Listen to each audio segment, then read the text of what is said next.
پابندیاں لگائی ہیں. کچھ مزے تو وہ ہیں جو اسلام نے کہا لیگل ہیں, اسلام کی نظر میں وہ مزے اڑائے جا سکتے ہیں. سمجھ گئے آپ کیا کہنا چاہتا ہوں. خواتین بھی بیٹھی ہوئی, میں زیادہ ان کو ٹینشن نہیں دینا چاہتا. یعنی نکاح کرنا, آگے آپ کو سمجھدار ہے. اللہ نے بہت ساری نعمتیں مردوں اور عورتوں پر حلال کر دیں. کھانے کی 20 قسمیں ہم پر حلال ہیں. کیا خیال ہے بھائی؟ ہم ویجیٹیرین نہیں ہیں, ہم گوشت بھی کھاتے ہیں, سبزیاں بھی کھاتے ہیں. ہمارے مذہب میں سبزیاں بھی ہیں اور گوشت بھی ہے. اللہ ہم پہ پابندی لگا دیتا کہ گوشت نہیں کھا سکتے تو ہم ٹینشن میں آتے. دنیا میں بہت سے لوگ ہیں جو گوشت نہیں کھاتے, لیکن ہمیں تو گوشت کے بغیر ہمارا گزارا ہے نہیں. دنیا میں بہت سے لوگ ہیں جو صرف گوشت ہی کھاتے ہیں. میں نے ایسی قومیں بھی دیکھی ہیں گوشت ہی پہ گزارا کر رہے ہیں. یہ بھی غلط ہے. ہمارے نبی نے گوشت بھی کھایا, سبزیاں بھی کھائیں. قرآن میں پھلوں کا تذکرہ بھی ہے, اور قرآن نے جن پھلوں کا تذکرہ کیا وہ بڑے خاندانی پھل ہیں, بہت زبردست پھل ہیں وہ. انار کا تذکرہ ہے قرآن میں, انگور کا تذکرہ ہے, شہد کا تذکرہ ہے. کھانے پینے کی چیزیں بھی قرآن وہ والی لے کر آتا ہے جو انسانی صحت کے لیے انتہائی مفید ہے. تو دنیا میں جتنی بھی مزے کی چیزیں ہیں, جو بھی پاکیزہ چیزیں تھیں, ہمارے رب نے حلال کر دیں. پاکیزہ چیزیں جتنی بھی تھیں وہ ہمارے رب نے کیا کر دیں. دیکھو جب میں یہاں آتا ہوں نا امریکہ کینیڈا وغیرہ میں, تو میری کوشش ہوتی ہے نظریاتی بات کروں میں, نظریاتی, کہ آپ کے پاس نا آپ کا کانسیپٹ ٹھیک ہو جائے اسلام کے بارے میں, اور آپ کو میں یہ دماغ میں گھول کے پلا کے چلے جاؤں کہ انسان کا بچہ بننے کے لیے آپ کے پاس اسلام کے علاوہ کوئی آپشن نہیں ہے, اس کے بغیر نہیں بنو گے. اور آپ کے پاس بھی, اور آپ کی نسلوں کو بھی بربادی سے بچانے کے لیے آپ کے پاس یہ, آپ کو فری میں, کراچی والا ہوں تو تھوڑا پھوکٹ بھی بولنے دیں, فری پھوکٹ میں آپ کو یہ ملا ہے, ماں کی گود میں اسلام ملا ہے, اس لیے اس کی قدر نہیں ہے. ورنہ جو غیر مسلم بیچارہ قربانی دے کے اسلام قبول کرتا ہے, آپ اس سے پوچھیں کیا حالت ہوتی ہے, پورا خاندان خلاف ہو جاتا ہے, کتنی قربانیاں دے. میں یہاں ملا ہوں ان غیر مسلموں سے بھی جنہوں نے قربانیاں دی, اور کیسا کتنے زبردست اسلام کو وہ فالو کر رہے ہیں. ہم دیسی لوگ جب آتے ہیں ان ملکوں میں تو ٹریک سے اترنا شروع ہو جاتے ہیں کیونکہ قدر نہیں ہے. تو اسلام نے وہ لذتیں, وہ مزے کی چیزیں جو پاکیزہ تھیں, وہ تمام چیزوں کو ہمارے لیے کیا کر دیا, حلال. کلو من الطیبات واعملوا صالحا. اچھا کچھ کام مزے کے ہوتے ہیں, کچھ خوراکیں مزے کی ہوتی ہیں. کیا خیال ہے بھائی؟ مثال کے طور پر جس کو ہارس رائڈنگ پسند ہے اس کے لیے گھڑ سواری مزے کی چیز ہے, جس کو سوئمنگ پسند ہے اس کے لیے, ایک سوئمنگ بھی تو صرف کھانے میں ہی تو مزہ نہیں ہوتا نا, کچھ کام ایسے ہوتے ہیں بڑے مزے کے ہوتے ہیں. جاگنگ ہے, ٹریولنگ ہے, اسکائی ڈائیونگ ہے, بشرطے کہ وہ کھل جائے راستے میں, اس کا جو وہ پیراشوٹ کھل جائے. تو وہ ایک آدمی تھا نا, چٹکلے آتے رہتے ہیں, 3 آدمی جہاز میں سفر کر رہے تھے, تو جہاز کے میں اناؤنسمنٹ ہوئی کہ بھائی ہمارے پاس 2 پیراشوٹ ہیں, بندے 3 ہیں, ایک کو قربانی دینی پڑے گی. ایک کو کیا دینی پڑے گی؟ قربانی. تو ایک نے کہا میں تو امریکن ہوں, میں ایسا ہوں, میں ویسا ہوں, وہ پیراشوٹ لے کے چھلانگ مار کے چلا گیا. باقی 4 آدمی تھے, سوری پہلے میں نے امریکن کو گرا دیا تو وہ پھر بچے گا نہیں نا پیچھے رہنے کے لیے, تو 4 آدمی تھے. تو اب 3 رہ گئے, پیراشوٹ 2 ہیں. تو ان میں کوئی بے وقوف سا تھا, وہ اس نے کہا میں پہلے سے, وہ جلدی سے وہ بھی پیراشوٹ لے کے چھلانگ مار کے چلا گیا. تو باقی 2 رہ گئے, پیراشوٹ 1 ہے. تو ایک ہوگا کراچی والا یا انڈیا کا کوئی, گجرات کا, اس نے کہا کہ چلو یار ہم تو ویسے بھی اپنے شہر میں جائیں گے تو کہیں گٹر کا ڈھکن کھلا ہوا ہو کہیں سے, کوئی ہماری زندگی تو ہر وقت خطرے میں ہی ہے, تو چل میں تیرے لیے قربانی دیتا ہوں, تو یہ پیراشوٹ لے کے اتر جا. اس نے کہا بے فکر رہو, 2 پیراشوٹ موجود ہیں, جو ہم سے پہلے گیا ہے وہ اسکول کا بستہ لے کے اس نے چھلانگ لگائی. اسکائی ڈائیونگ میں بہت مزہ ہے بشرطے کہ پیراشوٹ بھی ہو اور وہ کھل بھی جائے. تو بہت ساری مزے کی چیزیں ہیں, مزے کے کام ہیں جو حلال ہیں, ہمارے رب نے ہمارے لیے کیا کر دیے, ان کو حلال کر دیا. اور یہ کون سی چیزیں, ان چیزوں میں جو کامن چیز ہے وہ کیا ہے, وہ کامن قدر مشترک کیا ہے. دیکھو ڈاکٹر آپ کو کہتا ہے نا یہ خوراکیں کھا سکتے ہو, یہ چیزیں نہیں کھا سکتے, تو آپ تلاش کرتے ہو نا، یہ جو چیزیں مجھے کھانے کی اجازت دی جا رہی ہے اس میں کامن کیا چیز ہے، اور جن چیزوں پہ مجھ پہ پابندی لگائی جا رہی ہے اس میں قدر مشترک کیا چیز ہے. تو اس سے آپ کو اندازہ ہو جاتا ہے کہ جن چیزوں کو ڈاکٹر نے کہہ دیا کہ نہیں کھاؤ، تو اگر ان جیسی اور بھی چیزیں ہوں گی وہ بھی آپ چھوڑ دو گے. تو اللہ تعالیٰ نے جن چیزوں کو ہمارے لیے، جن لذتوں کو، جن مزے کی چیزوں کو ہمارے لیے حلال قرار دیا، ان میں کامن کیا ہے؟ کلوا من الطیبات واعملوا صالحا. وہ کام بھی پاکیزہ ہیں اور وہ خوراکیں بھی پاکیزہ ہیں. صاف ستھری چیزیں ہیں جن کو تم کھا سکتے ہو، اور صاف ستھرے کام ہیں جو تم کر سکتے ہو. اب کھانے پینے کی صاف ستھری چیزیں جو ہیں وہ تو فوراً پتہ چل جاتا ہے. مثال کے طور پر گوبر کھانے کی اجازت ہے اسلام میں ہے بھائی؟ کسی حدیث میں گوبر کھانے سے منع کیا ہے؟ مجھے ایک بات بتاؤ. دیکھو میں بیان نہیں کرتا، میں گپ شپ لگاتا ہوں، آپ مجھے ایسے نہ دیکھیں جیسے میں نے کوئی قرضہ لیا ہوا ہے آپ لوگوں سے. گپ شپ کے موڈ میں بیٹھے، کوئی ٹینشن کی بات نہیں ہے، ہم سب ایک ہی جیسے ہیں، اس لیے ٹینشن کی بات ہی نہیں ہے. تو بالکل ایسے فری ہو کے بیٹھیں گے نا تو مجھے بولنے میں بھی، بات چیت میں بھی آسانی ہوگی. مجھے ایک بات بتاؤ، گوبر اسلام میں حلال ہے حرام ہے؟ بولو نا. حرام ہے. تو کہیں حدیث میں آتا ہے گوبر کھانا حرام ہے؟ نہیں آتا. اس لیے حرام اس لیے ہے کہ وَيُحَرِّمُ عَلَيْهِمُ الْخَبَائِث، خبیث چیزیں، ناپاک چیزیں جتنی بھی ہیں وہ سب کی سب اسلام میں آٹومیٹیکلی کیا ہو گئی؟ حرام ہو گئی. اب اس کے لیے الگ سے بتانے کی ضرورت نہیں ہے کہ گوبر پہ الگ سے حدیث ہو اور گھوں پہ الگ سے حدیث ہو، اور کیا میں مسجد میں آپ کو رپورٹیں پیش کرتا پھروں میں. تو جن چیزوں کا نام لیتے ہوئے گھن آتی ہے ان چیزوں کو کھانے کی اسلام نے کہاں سے اجازت دی ہوگی؟ تو کھانے پینے کی کچھ چیزیں ایسی ہیں جو دیکھنے سے فوراً پتہ چل جاتا ہے کہ اسلام ان کو کبھی بھی الاؤڈ کر ہی نہیں سکتا. سمجھ میں آ رہی ہے بات کہ نہیں آ رہی ہے؟ کچھ چیزیں کھانے پینے کی ایسی ہیں جو ہیں تو ناپاک، لیکن انسانی عقل وہاں تک نہیں پہنچ سکتی. ہو سکتا ہے میڈیکل سائنس ترقی کرے اور ایک وقت میں آ کے میڈیکل سائنس فتویٰ دے دے کہ یہ ناپاک ہیں، ان میں گند ہوتا ہے، جراثیم ہوتے ہیں. وہ کون سی چیزیں؟ جتنے بھی درندے ہیں، کتے، بلی، سور، یہ سب چیزیں اسلام نے کیا کی ہیں ہمارے اوپر؟ حرام. کیوں حرام کی؟ اسلام نے کہا یہ بھی خبیث چیزیں ہیں، ناپاک چیزیں ہیں، انسان کے کھانے کی نہیں ہے. کتا اگر آپ کو چاٹ لیتا ہے، برتن میں منہ لگا دے، اس برتن کو دھوئے بغیر آپ کھا نہیں سکتے کھانا. اس کا تھوک اتنا گندا ہے. تو جو تھوک اس کے گوشت میں پیدا ہوتا ہے وہ گوشت اسلام کہاں سے اجازت دے سکتا ہے کہ آپ وہ گوشت کھا لیں؟ تو یہ وہ ناپاک چیز ہے جو دیکھنے میں بھی کیا نظر آتی ہے؟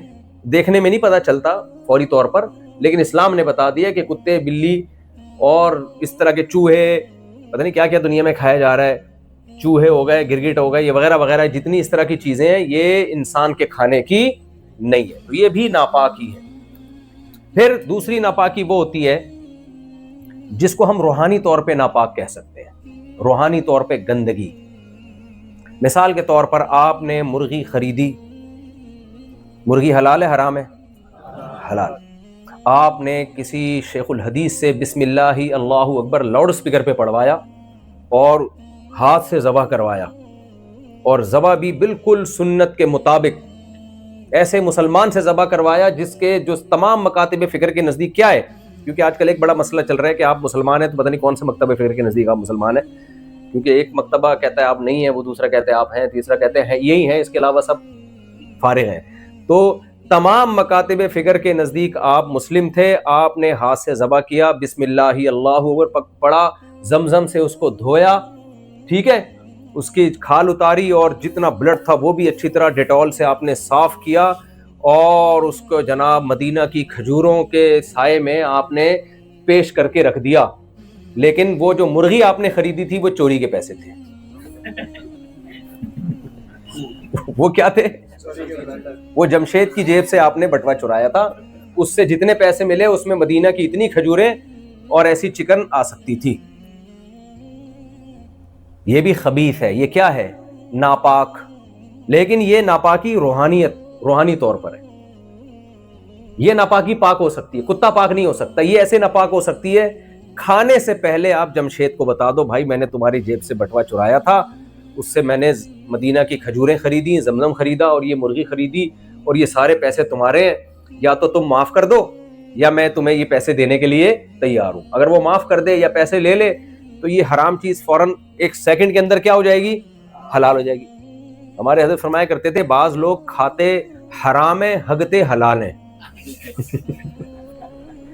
یعنی کھا کے پھر جس کی چوری کی ہے نا اس سے اجازت لے لیتے ہیں کہ اب تو کھا, وہ بھی کہتا ہے یار اب کھا ہی لیا ہے تو اب میں کیا بیچارے کو آخرت میں کیا تھا, کہتا ہے چل میں نے معاف کیا, تو وہ پہلے پاس ہونے سے پہلے کیا ہو جاتا ہے, وہ حلال ہو جاتا ہے. یہ بھی ایک طریقہ ہے حلال کو, حرام کو حلال کرنے کا. سامنے والے کے پاس کوئی آپشن نہیں ہے نا, وہ الٹی کر کے نکالے گا تھوڑی مرغی. تو دیکھو یہ بھی حرام کا ایک, یہ بھی اسلام اس کو بھی کیا کہتا ہے, خبیث, ناپاک, غلیظ, گندا مال کھا رہے ہو آپ. یہ کیا ہے, گندا مال. تو غیر مسلم تو کہے گا بھائی اللیگل ہے. اسلام کے نزدیک اللیگل سے اوپر ایک لفظ ہے جو زیادہ بھاری بھرکم لفظ ہے. اللیگل ہلکا لفظ ہے. دیکھو مثال سے بات سمجھاتا ہوں. آپ نے کہیں چوری کی, اللہ بچائے, چوری کی آپ نے. اب اس چوری کے, یہ چوری لیگل ہے اللیگل ہے, بولو اللیگل. تو اللیگل ہونے کی بیس پہ آپ کو سزا ملے گی کہ جس کے پیسے آپ نے چرائے ہیں آپ یا تو وہ پیسے واپس کریں, یا کسی ملک کا لا ہو سکتا ہے کہ ڈبل پیسے واپس کریں اور 1 آدھ دن کی جیل ہوگی جو بھی ہوگا, یا وہ اگر معاف کر دے تو معاف بھی ہو جائے گا. ایسا ہی ہے نا. لیکن اسلام کیا حکم یہ ہے کہ چور کا ہاتھ کاٹ دو. آپ نے 10,000 روپے چرائے, اسلام کیا کہہ رہا ہے, چور حکومت کو کہہ رہا ہے آپ نہ کاٹنا شروع کر دیں, تو چور کا کیا, ہاتھ کاٹ دو. سوال یہ پیدا ہوتا ہے کہ جرم اس نے یہ کیا کہ 10,000 روپے چرائے ہیں اور ہاتھ کاٹا جا رہا ہے 10 کروڑ کا, بلکہ وہ بھی کم ہے. کیا خیال ہے؟ تو کسی اللیگل کام پہ 10 کروڑ یا 10 ارب کا آپ کا ذاتی پارٹ جو قدرت نے آپ کو گفٹ دیا ہو, دنیا کا کوئی قانون یہ کہتا ہے کہ اللیگل کام پہ آپ کسی کا ہاتھ کاٹ ڈالیں, کوئی لا اجازت دے گا اس کی؟ لیکن قرآن کہہ رہا ہے, اس کا مطلب قرآن چوری کو صرف اللیگل نہیں کہہ رہا, حرام کہہ رہا ہے کہ چوری کیا ہے, ایک حرام عمل ہے, اور حرام عمل کی سزا میں جو پنشمنٹ ہے اس کا ہاتھ کاٹا جائے گا.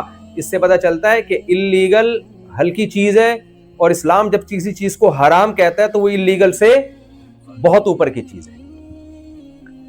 میرا خیال ہے میں سمجھا نہیں پا رہا بات. دیکھو دنیا میں جرم ہر قوم میں ناجائز ہے, ہر قوم میں جو برائی کو پسند نہیں کیا جاتا, لیکن اسلام میں جرائم کے لیے کچھ اللیگل بھی ہے, اسلام میں غیر قانونی. مثال کے طور پر لال بتی جل رہی ہے, آپ سگنل توڑ کے چلے گئے, تو اسلام کہتا ہے اللیگل کام کیا آپ نے, جو ملک کا قانون ہے وہ سزا دے, آپ کو ملنی چاہیے, بس اس سے زیادہ اسلام بھی نہیں دیتا سزا.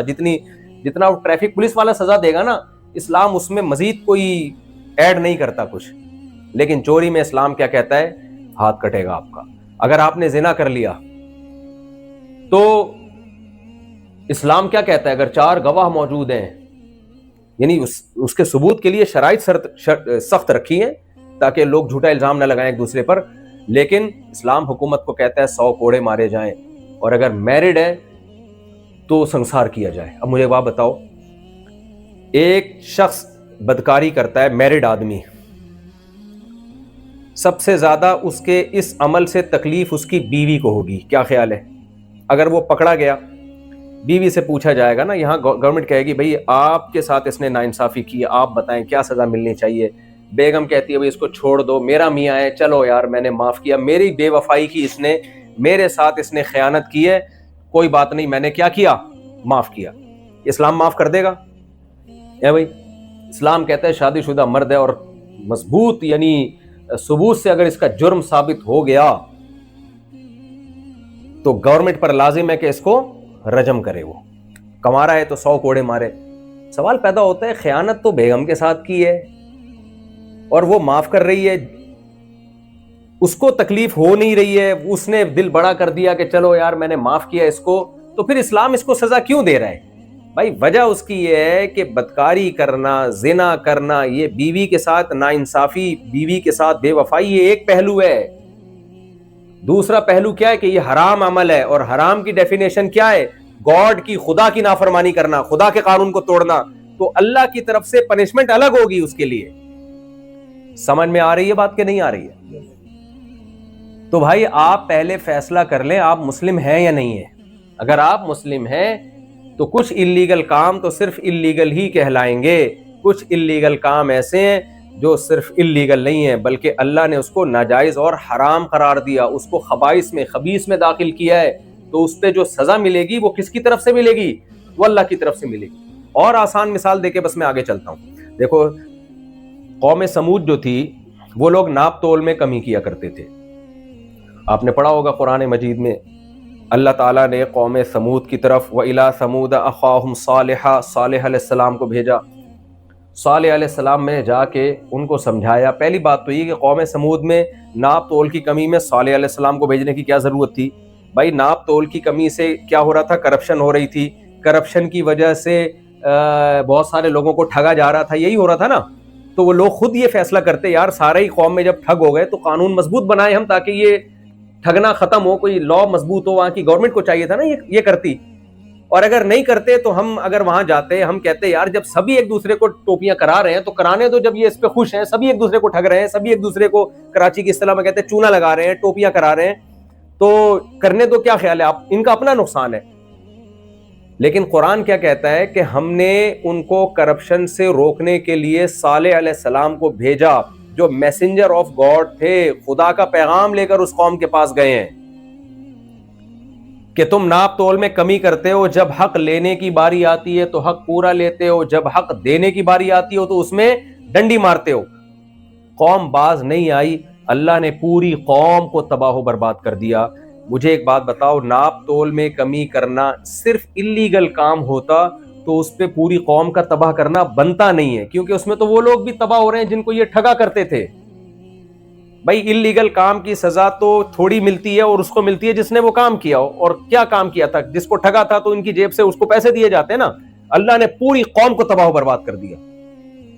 کیوں تباہ و برباد کر دیا؟ کرپشن، ناپ تول میں کمی، یہ گورنمنٹ کے لا کے حساب سے اللیگل ہے، خدائی قانون میں اللیگل نہیں ہے، اللیگل سے اوپر کی چیز ہے جس کو کیا کہا جاتا ہے؟ حرام ہے، اور اس پر یہ نہیں ہوگا کہ اتنے سال کی جیل یا اتنے سال کی سزا اور اتنے جرمانہ، نہ اللہ کہتے ہیں حرام کا مطلب یہ ہے کہ خدا کے بنائے ہوئے قانون کو توڑنا۔ تو جب خدا کے بنائے ہوئے قانون کو توڑا جائے گا تو سزا کون دے گا؟ خدا دے گا۔ یہاں تک بات سمجھ میں آ گئی کہ نہیں آ گئی ہے؟ ایک اور اہم بات، جب بھی ہم کوئی جرم کرتے ہیں تو جرم کی نوعیت آرڈر دینے والے کی حیثیت سے تبدیل ہوتی رہتی ہے۔ دیکھو آپ کے دوست نے آپ سے کہا کہ یار میں بیٹھا ہوا ہوں، مجھے سستی ہو رہی ہے، تھکاوٹ ہو رہی ہے، مجھ سے کولر کی طرف اٹھ کے جایا نہیں جا رہا، یار جمشید تو ایک گلاس پانی پلا دے۔ جب سے وسیم کو میں نے بہت رگڑا ہے نا بیانات میں، وسیم سلیم، تو اب میں آ گیا ہوں جمشید کی طرف کہ سلیم اور وسیم کا پیچھا چھوڑ، جمشید بھی اچھا نام، کامن نام ہے۔ آپ نے کہا یار جمشید ایک گلاس مجھے پانی پلا دے۔ جمشید تھا ایک نمبر کا، ہے نہیں یعنی یہاں کوئی جمشید صاحب بیٹھے ہو تو وہ تو ان کے علاوہ کی بات کر رہا ہوں۔ جمشید ایک نمبر کا سس آدمی تھا، اس نے کہا میں نہیں پلا رہا۔ آپ کو غصہ آئے گا نا، کیا سزا دو گے آپ؟ تھوڑا سا ڈانٹ ٹپٹ کر دو گے، یار تیرے سے تو ایک گلاس پانی نہیں پلایا جاتا۔ ایک خاتون نے بچے کو بھیجا، ہمارے ایسے واقعات بہت ہوتے ہیں کہ بیٹا جاؤ ان سے چینی لے کر آؤ، تھوڑی سی چائے بنانی ہے۔ پڑوسن کے یہاں گئی، اس نے کہا ہمارے یہاں نہیں ہے۔ چل بیٹا جا سامنے سے جا کے لے آ، وہاں گئی وہاں بھی نہیں ہے۔ چمونی آپا کے جا، چمونی آپا کے گئی وہاں بھی نہیں ہے۔ فلانی آپا کے جا، پہلے تو یہ نام بہت ہوتے تھے ایک خاندان میں ہی، بڑی آپا، چھوٹی آپا، درمیانی آپا، اس طرح کے بہت نام۔ تو بچے ہی پیدا ہونا بند ہو گئے تو سارے آپا واپا اور سارا سیٹ اپ ہی ختم۔ ایک آدھ بچہ ہوتا ہے سے کیا خاندان وجود میں آئے گا؟ بڑی پھپھو، چھوٹی پھپھو، منجلی پھپھوؤں کی 15-20 قسمیں ہوا کرتی تھیں، چاچے مامے ہوتے تھے۔ بھائی خاندان کو آباد کرو، اللہ کو خاندانی لوگ پسند ہیں، شادی بیاہ بچے یہ سب پسند ہے اللہ کو، اس سے خاندان وجود میں آتے ہیں۔ ایک آدھ بچہ ہوگا تو یہ خاندان ختم۔ تو پہلے ہی ہوا، خیر اس نے کہا جا بیٹا پڑوسن سے لے آ، فلاں سے لے آ، جا 20 جگہ سے اس نے ٹرائی مار لیا، کسی نے چینی نہیں دی۔ تو بچے نے آ کے امی سے کہا کوئی بھی چینی دے رہا، امی نے کہا کمبخت، سارے ایک نمبر کے بغیرت کنجوس، چل جا اپنی چینی کا ڈبہ نکال کے لا۔ سارے کنجوس ہے، چل اپنی چینی نکال کے لا۔ خیر یہ میں پتہ نہیں کہ سنا کس پر آتا یہ واقعہ۔ تو جمشید کو آپ نے کہا، جمشید سے زیادہ آپ کیا ہو جائے گا، آپ تھوڑا سا برا بلا کہہ دو گے ختم۔ لیکن آپ کے والد محترم آپ سے کہہ رہے کہ بیٹا پانی پلا دو. اچھا پہلے جمشید نے کہا تھا آپ سے کہ خود اٹھ کے پی لے, یہی جواب آپ نے اپنے ابا کو دیا کہ میں نہیں پلا رہا.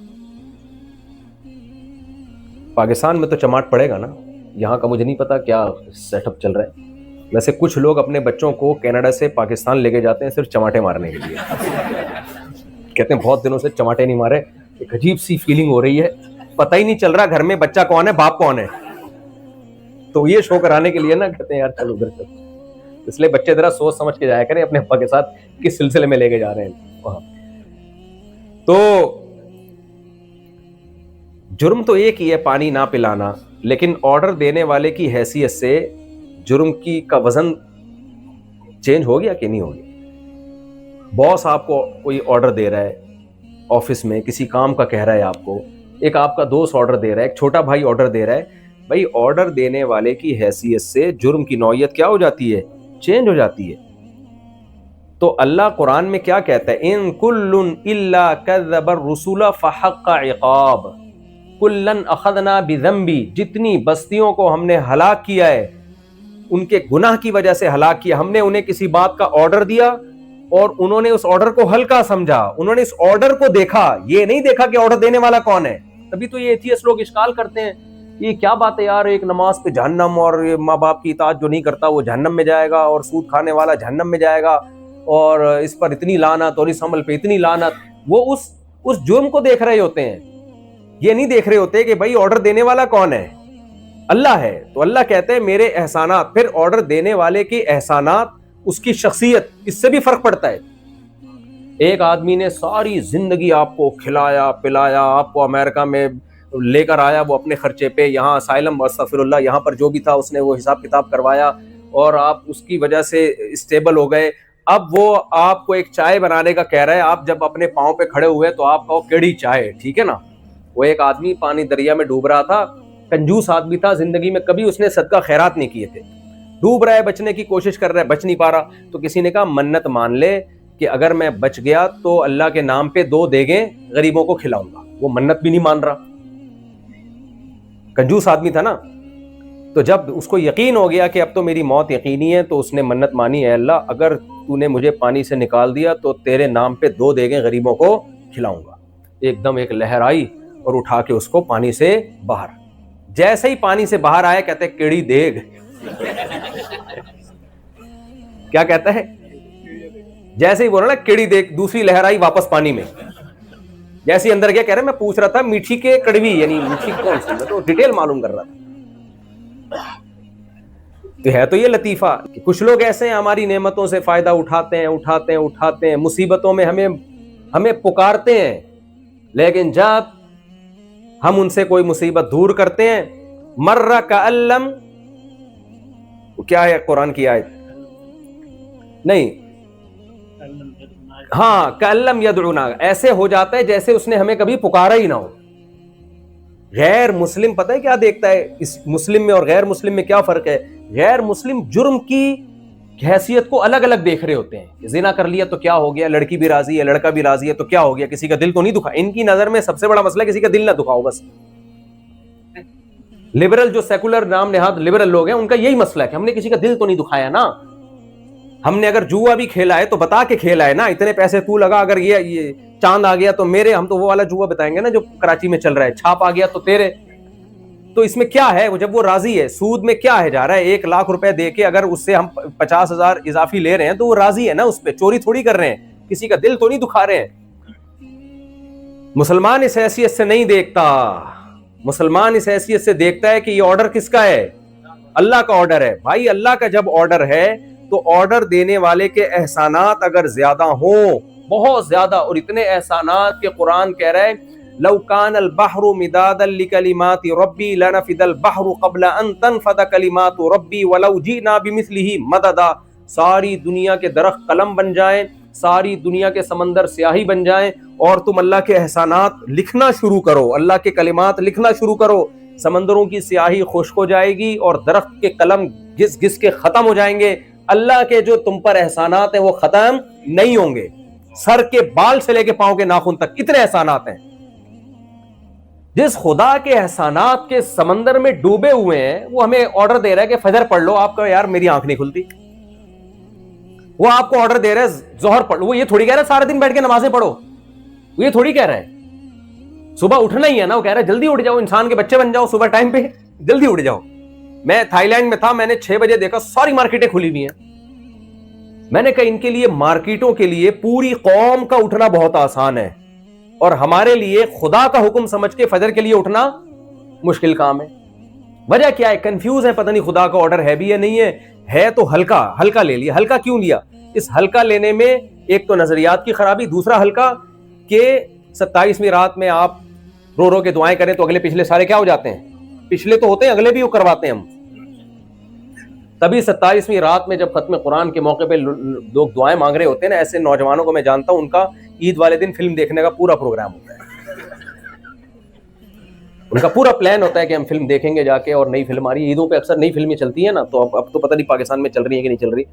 تو ہم جو ہے یہ کریں گے وہ کریں گے, اور پھر رو رو کے دعائیں ہوتی ہیں, اور گرل فرینڈ کا فون بج رہا ہوتا ہے. اس کو کہتے ہیں ابھی تھوڑا دعا سے فارغ ہو جاؤں پھر بات کروں گا میں آپ سے. تو وجہ کیا ہے بھائی؟ آپ اللہ کے آرڈر کو کیا لے رہے ہو؟ ہلکا لے رہے ہو. رمضان میں جو ہر ایک کے گناہ معاف ہوتے ہیں نا, تو حدیث میں یہ بھی تو آتا ہے کہ بہت سے روزے دار ایسے ہیں جن کو روزے میں بھوک کے علاوہ کچھ بھی نہیں حاصل ہوتا, حالانکہ روزہ تو وہ بھی رکھ رہے ہیں. بہت سے راتوں کی عبادت کرنے والے ایسے ہیں جن کو بے خوابی کے علاوہ کچھ بھی حاصل نہیں ہوتا. یہ بھی تو ہے نا حدیث میں. تو جس کے احسانات زیادہ ہوں اس کے آرڈر کی ویلیو خود بخود بولو بڑھ جاتی ہے. اب دیکھو کسی نے آپ پہ بہت سارے احسانات کی, میں ایک مثال دے رہا تھا نا, آپ کسی کو پاکستان سے لے آئے یا انڈیا سے لے آئے, اور وہ بیچارہ بے روزگار تھا یہاں امریکہ میں, آپ نے اس کو اسٹیبل کیا وغیرہ وغیرہ وغیرہ. اب آپ اس سے کہہ رہے یار آج میں تھکا ہوں, چائے پلا دے. وہ بہت سے لوگ ایسے ہوتے ہیں, وہ دیکھتا ہی نہیں مڑ کے, پوچھتا ہی نہیں ہے, ایسے گھننے بن جاتے ہیں جیسے پہچانتے ہی نہیں ہو. قرضہ لینے سے پہلے اور لینے کے بعد جو حالت ہوتی ہے وہ حالت ہو جاتی ہے. آپ قرضہ لیں, کل کسی نے مجھے کہا کہ میں اتنے قرضوں میں ڈوب گیا ہوں, میرے ساتھ تھوڑی سی تعاون ہو. میں نے کہا کس سلسلے میں ڈوبے ہو؟ کہتے ہیں میں نے بہت لوگوں سے, میں نے یعنی کاروبار کے سلسلے میں قرضہ لیا ہے. مجھ سے کوئی مشورہ لے رہا تھا کاروبار کے سلسلے میں نے قرضہ لیا ہے, تو اب میں کاروبار چلا نہیں, میں قرضوں میں ڈوب گیا ہوں, تو کچھ تھوڑا سا تعاون کر دیں. میں نے ساتھی سے کہا میں اگر اس کو دوں گا نا, اس نے جن لوگوں سے قرضہ لیا ہے ان کو واپس نہیں کرنا, اس نے دوبارہ سے کاروبار کرنا ہے, کیونکہ جب جیب میں دھیلا نہیں تھا کمبخت تمہیں کاروبار کرنے کی ضرورت کیا تھی؟ دوسروں کے پیسوں پہ کھیل رہے ہوتے ہیں. تو ایسے لالچی لوگ, میں نے کہا ان کو آپ جتنی بھی زکاتیں دے دو, یہ یاد رکھو ہمارے تجربوں سے کچھ چیزیں سیکھنے کی ہیں. یہ بھی میں قیام طعام کے لیے تھوڑا سا ٹریک سے اترا ہوں. یہ تجربوں سے سیکھنے کی چیزیں ہیں. جو لوگوں سے پیسے لے کے کاروبار کرتا ہے اپنا دھیلا نہ لگائے. پہلی بات, وہ کاروبار ڈبوئے گا تو لازمی. اگر وہ آپ کو پروفٹ کما کے دے رہا ہے تو سمجھو زیادہ بڑا فراڈی ہے وہ. بھائی کوئی صاحب یہ کام کرتے ہو تم, وہ ٹھیک ہوں گے, ان کے علاوہ کی بات کر رہا ہوں. ہاں, تو وہ جو پیسے لے گا نا آپ سے, وہ لے کے ڈبوئے گا پہلی بات. اور اگر پروفٹ دے رہا ہے تو زیادہ خطرناک ہے, وہ اعتماد بحال کر رہے ہیں تاکہ اور زیادہ دیں آپ, پھر آخر میں لے کے بھاگے گا وہ. اور دوسرا, بھاگنے کے بعد جب اس پہ قرضے چڑھیں گے تو پھر وہ لوگوں سے زکاتیں لے کے یہ نہیں کرے گا کہ جن کا قرضہ ان کو واپس کرے. وہ جہاں کہہ رہے 10 آدمیوں کا قرضہ چڑھا ہوا ہے تو ایک ان کا بھی چڑھا جائے تو کیا آ جا رہا ہے, تو اس میں کون سا ایسا ٹینشن والی بات ہے. تو جس کے احسانات کے بوجھ تلے آپ ڈوبے ہوئے ہو, اس کا چھوٹا سا حکم کی نافرمانی بھی یہ چھوٹی نافرمانی کہلاتی ہے یا بڑی نافرمانی کہلاتی ہے؟ تبھی تو اسلام میں سب سے زیادہ جن کے احکامات کی تاکید کا حکم ہے, جن کے ساتھ حسن سلوک کا حکم ہے, وہ کون ہے؟ بولے نا زبان سے, وہ ماں باپ ہیں. اچھا, جس نے آپ پر احسان کیے یا آپ نے جس پر احسان کیا, اب آپ اس کا کوئی کام نہ کر رہے ہو تو کوئی قانون حرکت میں آتا ہے بھائی؟ ایک آدمی کو آپ نے چلنا سکھایا, ایک آدمی کو آپ نے بے روزگار تھا, بہت کچھ نواز دیا آپ نے, اب آپ اس سے چھوٹا سا کام کہتے ہو, وہ پہچاننے سے بھی انکار کر دیتا ہے, تو کوئی کیس ہو سکتا ہے اس کے خلاف؟ کوئی بھی نہیں ہو سکتا, کیونکہ یہ اللیگل نہیں ہے نا, یہ اللیگل نہیں ہے. لیکن یہ حلال ہے, حرام ہے, اللہ نہیں چھوڑے گا قیامت کے دن.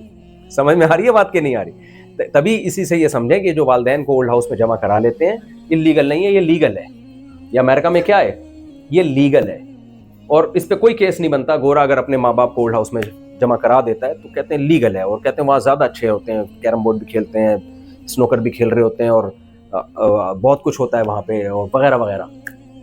گھر میں وہ سب تو اولڈ ہاؤس کو ہمارے یہاں بھی پروموٹ کرنا شروع کر دیا. یہاں لوگ آتے ہیں ولاگ بناتے ہیں, دیکھو اولڈ ہاؤس ایسی بری چیز نہیں ہے, بہت زبردست چیز ہے. میں کہتا ہوں تمہارا بھی انجام پھر اولڈ ہاؤس ہی ہوگا. یہ ولاگ بڑھاپے میں اپنے بچے کو دکھانا کہ بیٹا مجھے بھی وہاں جا کے جمع کراؤ. تو کوئی کیس نہیں بنتا, پاکستان میں بھی نہیں بنتا. لیکن مجھے ایک بات بتاؤ, اللہ چھوڑ دے گا؟ اللہ نہیں چھوڑے گا. اللہ کہے گا تیری ماں نے تجھے پیدا کرتے ہی اولڈ ہاؤس میں کیوں جمع نہیں کرا دیا, یہ چائلڈ ہاؤس میں کیوں جمع نہیں کرا دیا؟ تیری ماں نے کیوں تجھے سنبھال کے رکھا تھا؟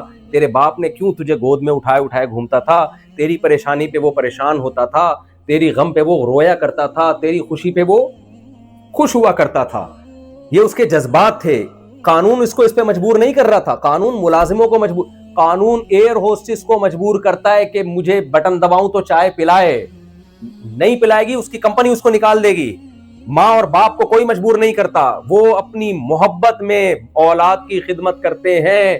اللہ یہ کہتے ہیں جس نے تمہیں بچپن میں محبت دی, جب وہ بوڑھے ہو گئے تو تم نے ان کو بھولنا نہیں ہے. اگر تم ان کو بھول گئے, تم نے اس محبت کا بدلہ نہیں دیا جو دنیا میں انہوں نے دی ہے بچپن میں تمہیں, تو دنیا کچھ نہیں کہے گی, میں نہیں چھوڑوں گا میں, کیونکہ یہ احسان فراموشی کی بدترین مثال ہے. یہ جس کے احسانات زیادہ ہوتے ہیں اس کے آرڈر کی ویلیو خود بخود بڑھ جاتی ہے. تو سب سے زیادہ احسانات کس کے ہیں میرے بھائی؟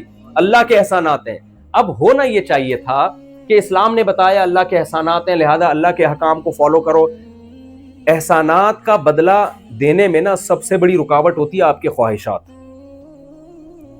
مثال کے طور پر آپ اسٹیبل ہو گئے, کسی نے آپ پر بڑے احسانات کیے, اب آپ کو ظاہر ہے اس کی بات, اس کا کام کرنا پڑے گا, اس کی خدمت کرنی پڑے گی.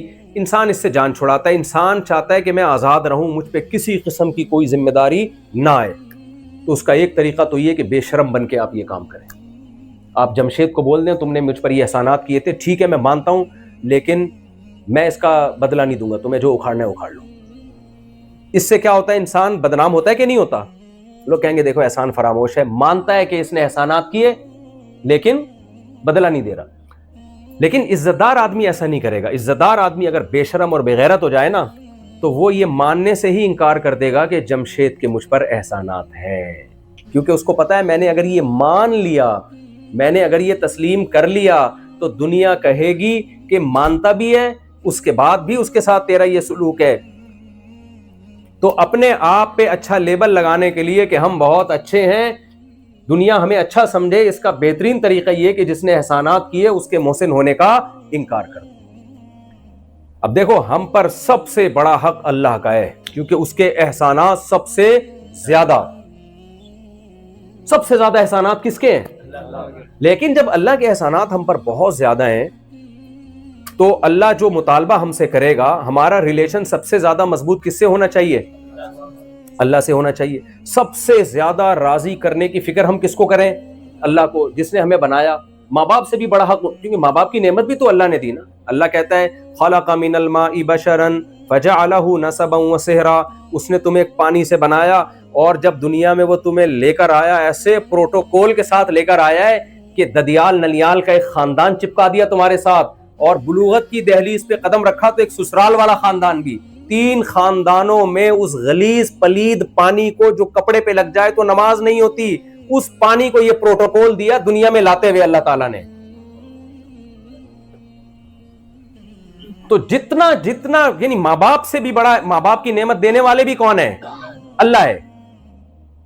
تو انسانیت کو اس پہ جمع ہونا چاہیے تھا کہ سب سے پہلے ہم نے اگر کسی ذات کو خوش رکھنے کی کوشش کرنی ہے تو وہ کون سی ذات ہونی چاہیے؟ خدا ہونا چاہیے. لیکن انسان ڈیڑھ ہوشیار, انسان کیا نکلا؟ ڈیڑھ ہوشیار. جو شہوت پرست ہے نا, اس کی خواہشات کا ایک سمندر ہے. تو اس نے کیا کیا, اس نے کہا کہ اگر ہم خدا کو مانتے ہیں تو خدا کے احسانات کو بھی ماننا پڑے گا. اگر ہم مان لیں کہ اس کائنات کو کسی نے بنایا اور انسان کو کسی نے, جملہ مکمل کر لیں نا, کیا جا رہا ہے اس میں, انسان کو, جمشید کو, چلو بول لو, جمشید کو کسی نے بنایا ہے, انسان کو کسی نے بنایا, یہ آنکھیں کسی نے بنائی. مجھے ایک بات بتاؤ, آپ کو کوئی آئی فون گفٹ کرتا ہے جس میں ایک ڈیجیٹل کیمرہ لگا ہوا ہے, آپ کیسے دل سے دعائیں دیتے ہو, یار لیٹسٹ ورژن آئی فون 17 آ گیا کہ نہیں آیا؟ آ گیا ہے. آئی فون 17 یار تو نے مجھے گفٹ کر دیا یار, ماشاء اللہ, تھینک یو. اس میں کیمرہ لگا ہوا ہے ایک, ہماری ماں کے پیٹ میں 2 کیمرے بلٹن ہیں کمپنی کی طرف سے جو ہماری آنکھوں میں بولو فٹ ہیں. آئی فون خود نہیں دیکھتا, ہماری یہ آنکھیں خود دیکھتی ہیں, محسوس کرتی ہیں, ہمارے کان خود سنتے ہیں. ایسا سیٹ اپ لگا دیا اللہ تعالیٰ نے. مجھے ایک بات بتاؤ, ایک آدمی آپ کے ہاتھ میں بہت ہی بہترین HD کیمرہ ہو, بہت ہی بہترین, جو بڑی بڑی فلموں میں استعمال ہوتا ہو, کروڑوں روپے کا آپ کے پاس تھا, وہ کہتا ہے, ایک ڈاکو آیا کہتا ہے یا تو اپنا یہ والا ڈیجیٹل کیمرہ دے دے یا یہ والا دے دے, آپ کون سا دو گے؟ وہ کروڑوں روپے کا جو کیمرہ ہے نا آپ کا, وہ یہ لے جا, یہ لے جانے کی اجازت نہیں ہے. تو کون سا والا قیمتی ہوا؟ یہ موبائل والا قیمتی ہوا, یہ جو کھوپڑی میں فٹ ہے یہ والا قیمتی ہوا. اچھا, وہ کہتا ہے کہ یہ کروڑوں روپے کے 10 کیمرے تیرے پاس رکھے ہیں, یا تو یہ دے دے یا دونوں میں سے ایک دے دے, یہ والا ایک دے دو گے آپ اس کو؟ دونوں کھربوں روپے سے زیادہ کی قیمت والے کیمرے ہیں جو ہماری آنکھوں میں فٹ ہیں. یہ کس کا احسان ہے بھائی؟ یہ کس نے دی آپ کو؟ اب وہ اللہ کہہ رہے ہیں ان آنکھوں کو غلط استعمال مت کرو. تو بے شرمی کی بات ہے نا, یہ آنکھیں آپ غلط استعمال, اللہ کہہ رہے ہیں یہ تمہاری بیوی ہے دیکھنے کے لیے, اس کو دیکھو, آپ اس کو 100 دفعہ دیکھو, آپ بٹھاؤ, گپ شپ لگاؤ اس سے, اس کی باتیں سنو. ہم تو ذرا لبرل قسم کے مفتی, ہم کہتے ہیں اس سے گانا بھی سن لو آپ. مجھے لوگ کہہ رہے تھے میں اپنی بیوی کو گانا سناتا ہوں, مجھے سنا لے یار, بیوی کو سنا رہا ہے, بہت نیک آدمی, اللہ تجھے حج پہ لے جائے. بعض علماء کہتے ہیں یار گانے تو حرام ہے, ناجائز ہے. میں کہتا ہوں بھائی بیوی کو سنا رہا ہے گانا, اتنا نیک آدمی آج کل, اللہ کرے بیوی ہی کا تصور کر کے گا رہا ہو, وہ ایسا نہ ہو تصور میں کوئی اور ہو, سامنے بیگم بیٹھی بھی ہو. تو اللہ نے کہا کہ میں نے جو حلال نعمت رکھی ہے دیکھنے کے لیے, کون ہے تمہارے پاس, اس کو دیکھو. آپ کہہ رہے ہو نہیں میں فوش فلمیں دیکھوں گا, میں لڑکیوں کو دیکھوں, انٹیوں کو دیکھوں گا. تو یہ اس آنکھ کی ناشکری ہے یا نہیں ہے؟ یہ آنکھ کی ناشکری ہے. غیرت سے زمین میں گڑ جانا چاہیے انسان کو. اگر گناہ ہو گیا توبہ کرے, گڑ گڑائے اللہ کے سامنے, اللہ اقراری مجرم ہوں, باغی نہیں ہوں, اقرار کرتا ہوں تو نے آنکھیں دی تھی اور میں نے تیری آنکھوں کو تیری مرضی کے خلاف استعمال کیا. زبان کی نعمت جس سے ہم ذائقے چکھتے ہیں, ایسا بہترین انسٹرومنٹ اللہ نے ہمارے فٹ کر دیا ہے, اس کی ایڈجسٹمنٹ دیکھو خالی. میں بول رہا ہوں نا کتنی سپیڈ سے, یعنی زبان کی لینتھ اتنی ہے کہ نہ دانتوں سے باہر آ رہی ہے نہ دانتوں سے اندر جا رہی ہے, اور بولنے میں وہ خود اپنے آپ کو ایڈجسٹ کرتی رہتی ہے. عجیب ہی, یعنی آرٹیفیشل اگر کوئی لگائی جائے تو کبھی دانت کے نیچے چپکے گی, کبھی جتنا نکالنی ہوگی نکلے گی بھی نہیں وہ باہر. کوئی ورنیل کیلیپر تھا بھائی جس نے بیٹھ کے اندر اس کو ایڈجسٹ کیا. آنکھوں کی جو ایڈجسٹمنٹ ہے وہ اتنی کریکٹ ہے کہ ذرا سی ملی میٹر بھی اگر وہ تھوڑے سے پتلے دائیں بائیں ہو جائیں تو 1 کے 2 نظر آنا شروع ہو جاتے ہیں. ایک آدمی ڈاکٹر صاحب کے پاس گیا نا کہ مجھے 1 کے 2 نظر آتے ہیں. ڈاکٹر نے کہا آپ تینوں کو یہ بیماری ہے کیا؟ اس کو 3 نظر آتے تھے. تو اس کی ایڈجسٹمنٹ کیا ہوئی تھی یار؟ اتنی کیلکولیشن, اتنی زبردست کیلکولیشن. اور یہ آنکھ بند کس سے رہی ہے؟ روٹی سے. ماں کھا رہی ہے پراٹھا, اگر کراچی میں ہوگی تو کیا کھا رہی ہے وہ؟ ڈیزل کے پراٹھے کھا رہی ہے وہ, ہے بھائی. اس سے کیا بن رہی ہے بچے کی پیٹ میں؟ آنکھیں. زبان کچھ بھی کھائے گی نا اس کی باڈی کو بعد میں لگے گا, بچے کی کنسٹرکشن میں پہلے استعمال ہوگا.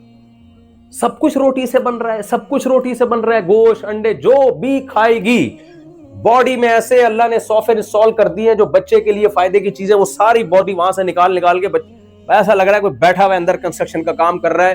اور کھوپڑی پوری, اور اس کے اندر دماغ اتنا بڑا, اس کے اندر لائنیں. ہم جب گھر بناتے ہیں صرف گٹر لائن ڈلوانے میں ہمیں 6 مہینے لگ جاتے ہیں.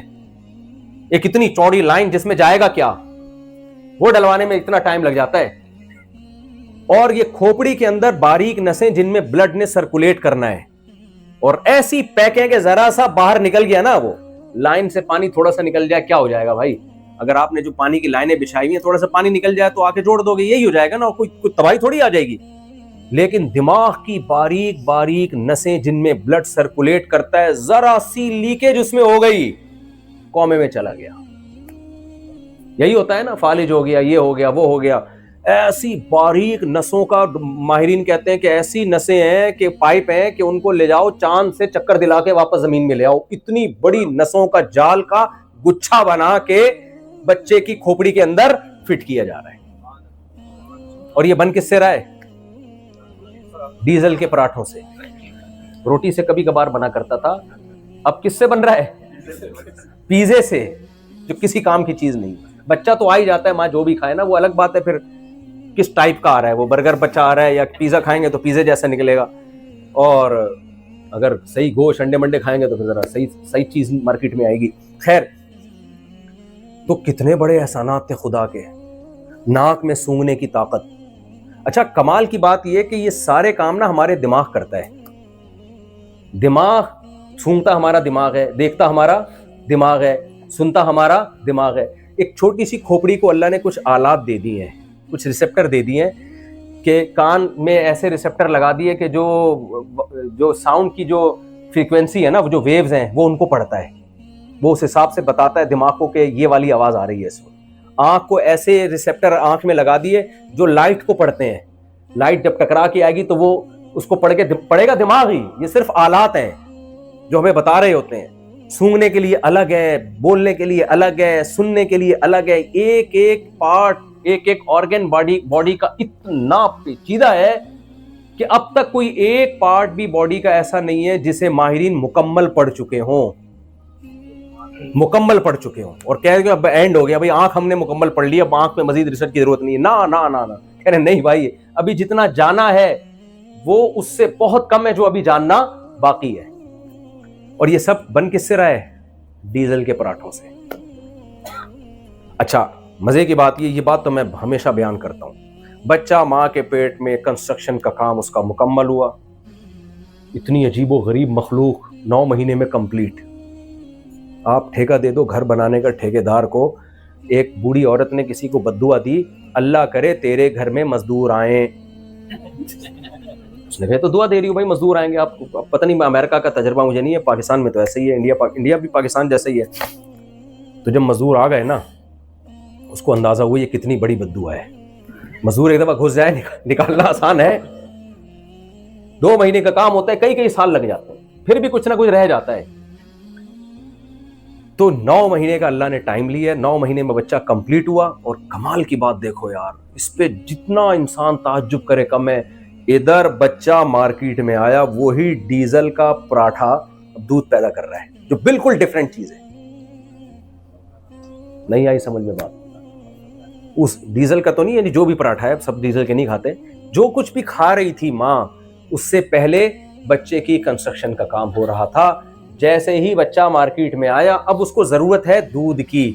یار فطرت اتنی عقل مند ہے کہ وہ سارے کام خود اس نے ماں کے پیٹ میں انسٹال کر دیے اندر ہے. بھائی پھر تو نیچر ہی کی عبادت کرنا شروع کر دو, اگر نیچر تو بڑی ذہین مخلوق ہے پھر تو.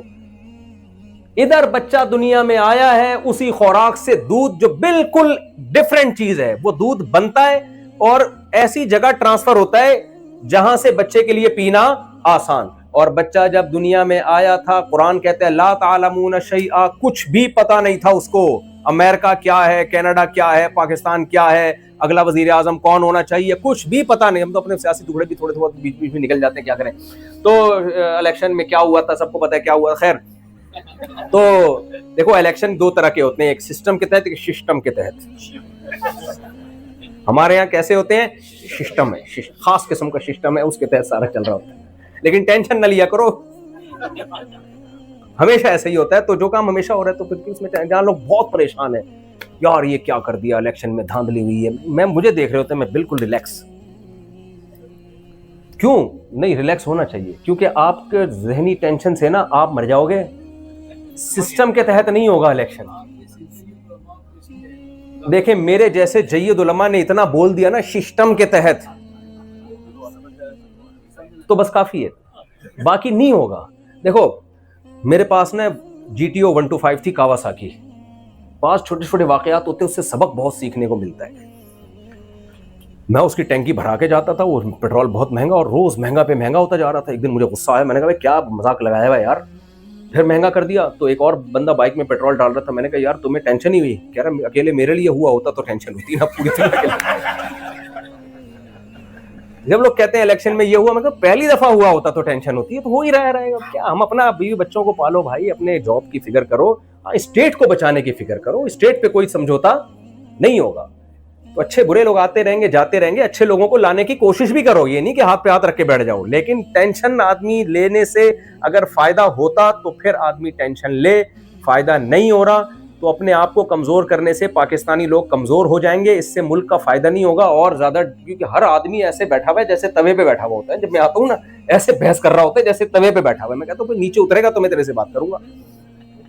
تو ملک پہ تو کوئی کمپرومائز نہیں ہے نا بھائی, ملک کو تو بہرحال ہم نے ملک کی شکست پہ خوش نہ ہو, بس ملک کی شکست پہ خوش نہ ہو. بعض لوگ اتنا دشمنی میں آگے چلے جاتے ہیں کہ ملک کو نقصان ہو رہا ہے تو اچھل رہے ہیں 2-2 فٹ. ہاں یہ غلط ہے, یہ زیادتی ہے. خیر یہ ٹاپک نہیں ہے میرا, بیچ میں اپنے مسئلے بھی میں لے آتا ہوں. تو اب دیکھو ادھر بچہ دنیا میں آیا اور ماں کی چھاتیوں میں دودھ پیدا ہو گیا. کتنے احسانات, یہ سارے احسانات قرآن ہائی لائٹ کرتا ہے. یہ احسانات فزکس کی کتابوں میں نہیں کوئی بیان کرے گا آپ کو, کیمسٹری کی کتابوں میں بولو نہیں. کیمسٹری آپ کو یہ بتا دی کہ ہائیڈروجن کے 2 تھے, آکسیجن کا 1 مل کے پانی بن گیا, بس. یہ آپ کو اللہ بتائے گا میں ہوں جس نے آسمانوں سے تمہارے لیے پانی برسایا. قل ارأیتم ان اصبح ماؤکم غورا. دیکھو سائنسدان ہمیں یہ بتائیں گے پانی جب زمین کی تہ میں جاتا ہے تو ایک جگہ جا کے رک کیوں جاتا ہے, یہ کیوں رکتا ہے, کس قانون کے تحت رکتا ہے, یہ سائنسدان ہمیں بتا دے گا. اللہ کیا بتاتا ہے وہ یہ نہیں بتاتا. اللہ کہتا ہے بتاؤ اگر اللہ یہ اصول نہ بناتا کہ پانی ایک جگہ جا کے رک جاتا ہے تو پانی نے تو زمین میں جاتے ہی رہنا تھا. تو کیا تمہارے اندر یہ طاقت تھی کہ زمین کو کھود کے تم پانی نکال لیتے جسے تم پیتے ہو؟ یہ فزکس کے قوانین بنائے کس نے؟ ہم نے بنائے تھوڑی, ہم تو مطلع ہوئے ہیں اس پہ. بنانے والا کون ہے؟ سمندر سے بھاپ بن کے میٹھا پانی اوپر جاتا ہے, ہواؤں کے ذریعے اللہ اس پانی کو پوری دنیا میں پھیلا کے بارشیں برساتے ہیں جس سے نہریں اور کنویں آباد ہوتے ہیں. سائنس صرف آپ کو یہ بتائے گی کہ یہ ہوتا کیسے ہے, ہوتا کیوں ہے, یہ کون بتائے گا؟ اللہ. اللہ کہتے ہیں یہ میں نے نظام اس لیے بنایا تاکہ پوری دنیا میں انسانوں کو پانی ملے. سمندر کا پانی کڑوا ہوتا ہے, وہ نہیں پی سکتے. اتنے سارے احسانات اللہ تعالیٰ کے, اتنے سارے احسانات. پیدا ہوتے ہی بچہ ہوتا ہے بہت معصوم. یار ایک ایک چیز پہ آدمی غور کرے نا. چائلڈ اسکیما آپ نے ایک لفظ سنا ہے؟ بچے کے چہرے پہ خاص قسم کی لکیریں ہوتی ہیں جو بڑوں کے چہرے پہ نہیں ہوتی, اور وہ ہر جانور کے ہر انسان کے بچے پہ ہوتی ہیں. یہ آپ یوٹیوب پہ جائیں گے نا, یہ گوگل پہ سرچ کریں گے چائلڈ اسکیما, تو بچے کے چہرے پہ جو لکیریں بنیں گی بڑے کے چہرے پہ وہ لکیریں نہیں بنتی. وہ جو بچے کے چہرے پہ لکیریں بنتی ہیں اس سے بچے میں معصومیت پیدا ہو جاتی ہے, ایک ترس آنے لگتا ہے اس کے اوپر, پیار آتا ہے اس کے اوپر. جیسے جیسے بڑا ہوتا ہے وہ لکیریں مارکیٹ سے شارٹ. یار اس کے جو چہرے پہ قدرت نے لکیریں بھی بنائی ہیں نا, ڈیزائن بھی, وہ بھی دیکھو. مصور کا کام کیا ہوتا ہے, وہ چاہے تو چنگیز خان کی تصویر بھی بنا سکتا ہے جسے دیکھ کے دہشت ہو, وہ چاہے تو ایسی تصویر بھی بنا سکتا ہے جسے دیکھ کے رونا آئے. بناتے ہیں نا مصور لوگ, جو تصویر بنانے والے لوگ ہیں وہ ایسی تصویر بناتے ہیں جسے دیکھ کے پیار آئے, رونا آئے.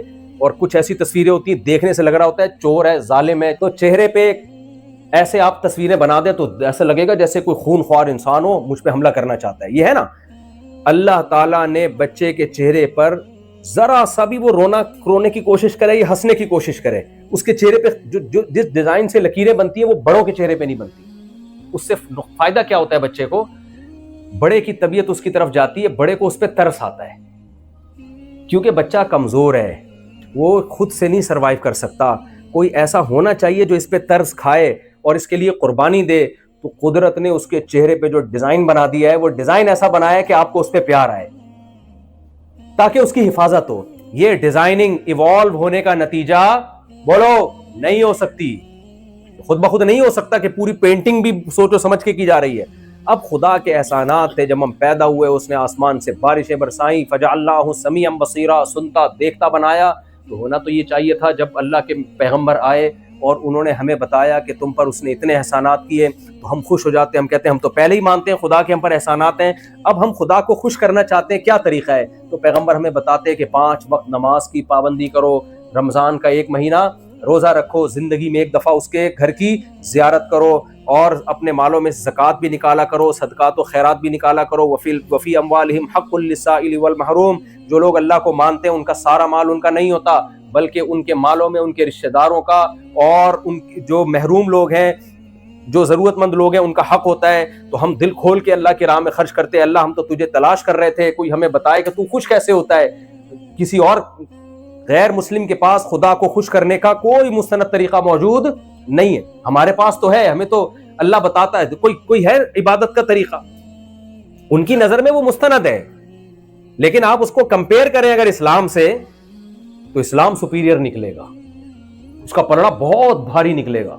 عبادت کا جو وضو دیکھ لو, جمعے کی نماز دیکھ لو, زکوٰۃ دیکھ لو, ایک ایک چیز کو اٹھا کے دیکھو اسلام کے آرڈرز. تو میرے بھائی ہمیں تو خوش ہونا چاہیے تھا کہ زنا کو حرام کر دیا, نکاح کو سنت بنا دیا, وغیرہ وغیرہ, جو پورے احکامات ہیں. عورت کو پردے کا حکم دیا, عورت دل و جان سے پردہ کرتی. بھائی میرے رب نے مجھے پیدا کیا, مجھے ماں کی نعمت دی, مجھے باپ کی نعمت دی, مجھے حسن و جمال دیا اس نے. اب وہ اگر کہہ رہا ہے کہ اس حسن کو چھپاؤ, ہر غیر مرد کے سامنے ظاہر مت کرو تاکہ اس کی نگاہیں خراب نہ ہو, اس کی نگاہیں گندی نہ ہو, تو خوشی خوشی اس بات کو لینا چاہیے تھا نا, پوری دنیا کو لینا چاہیے تھا.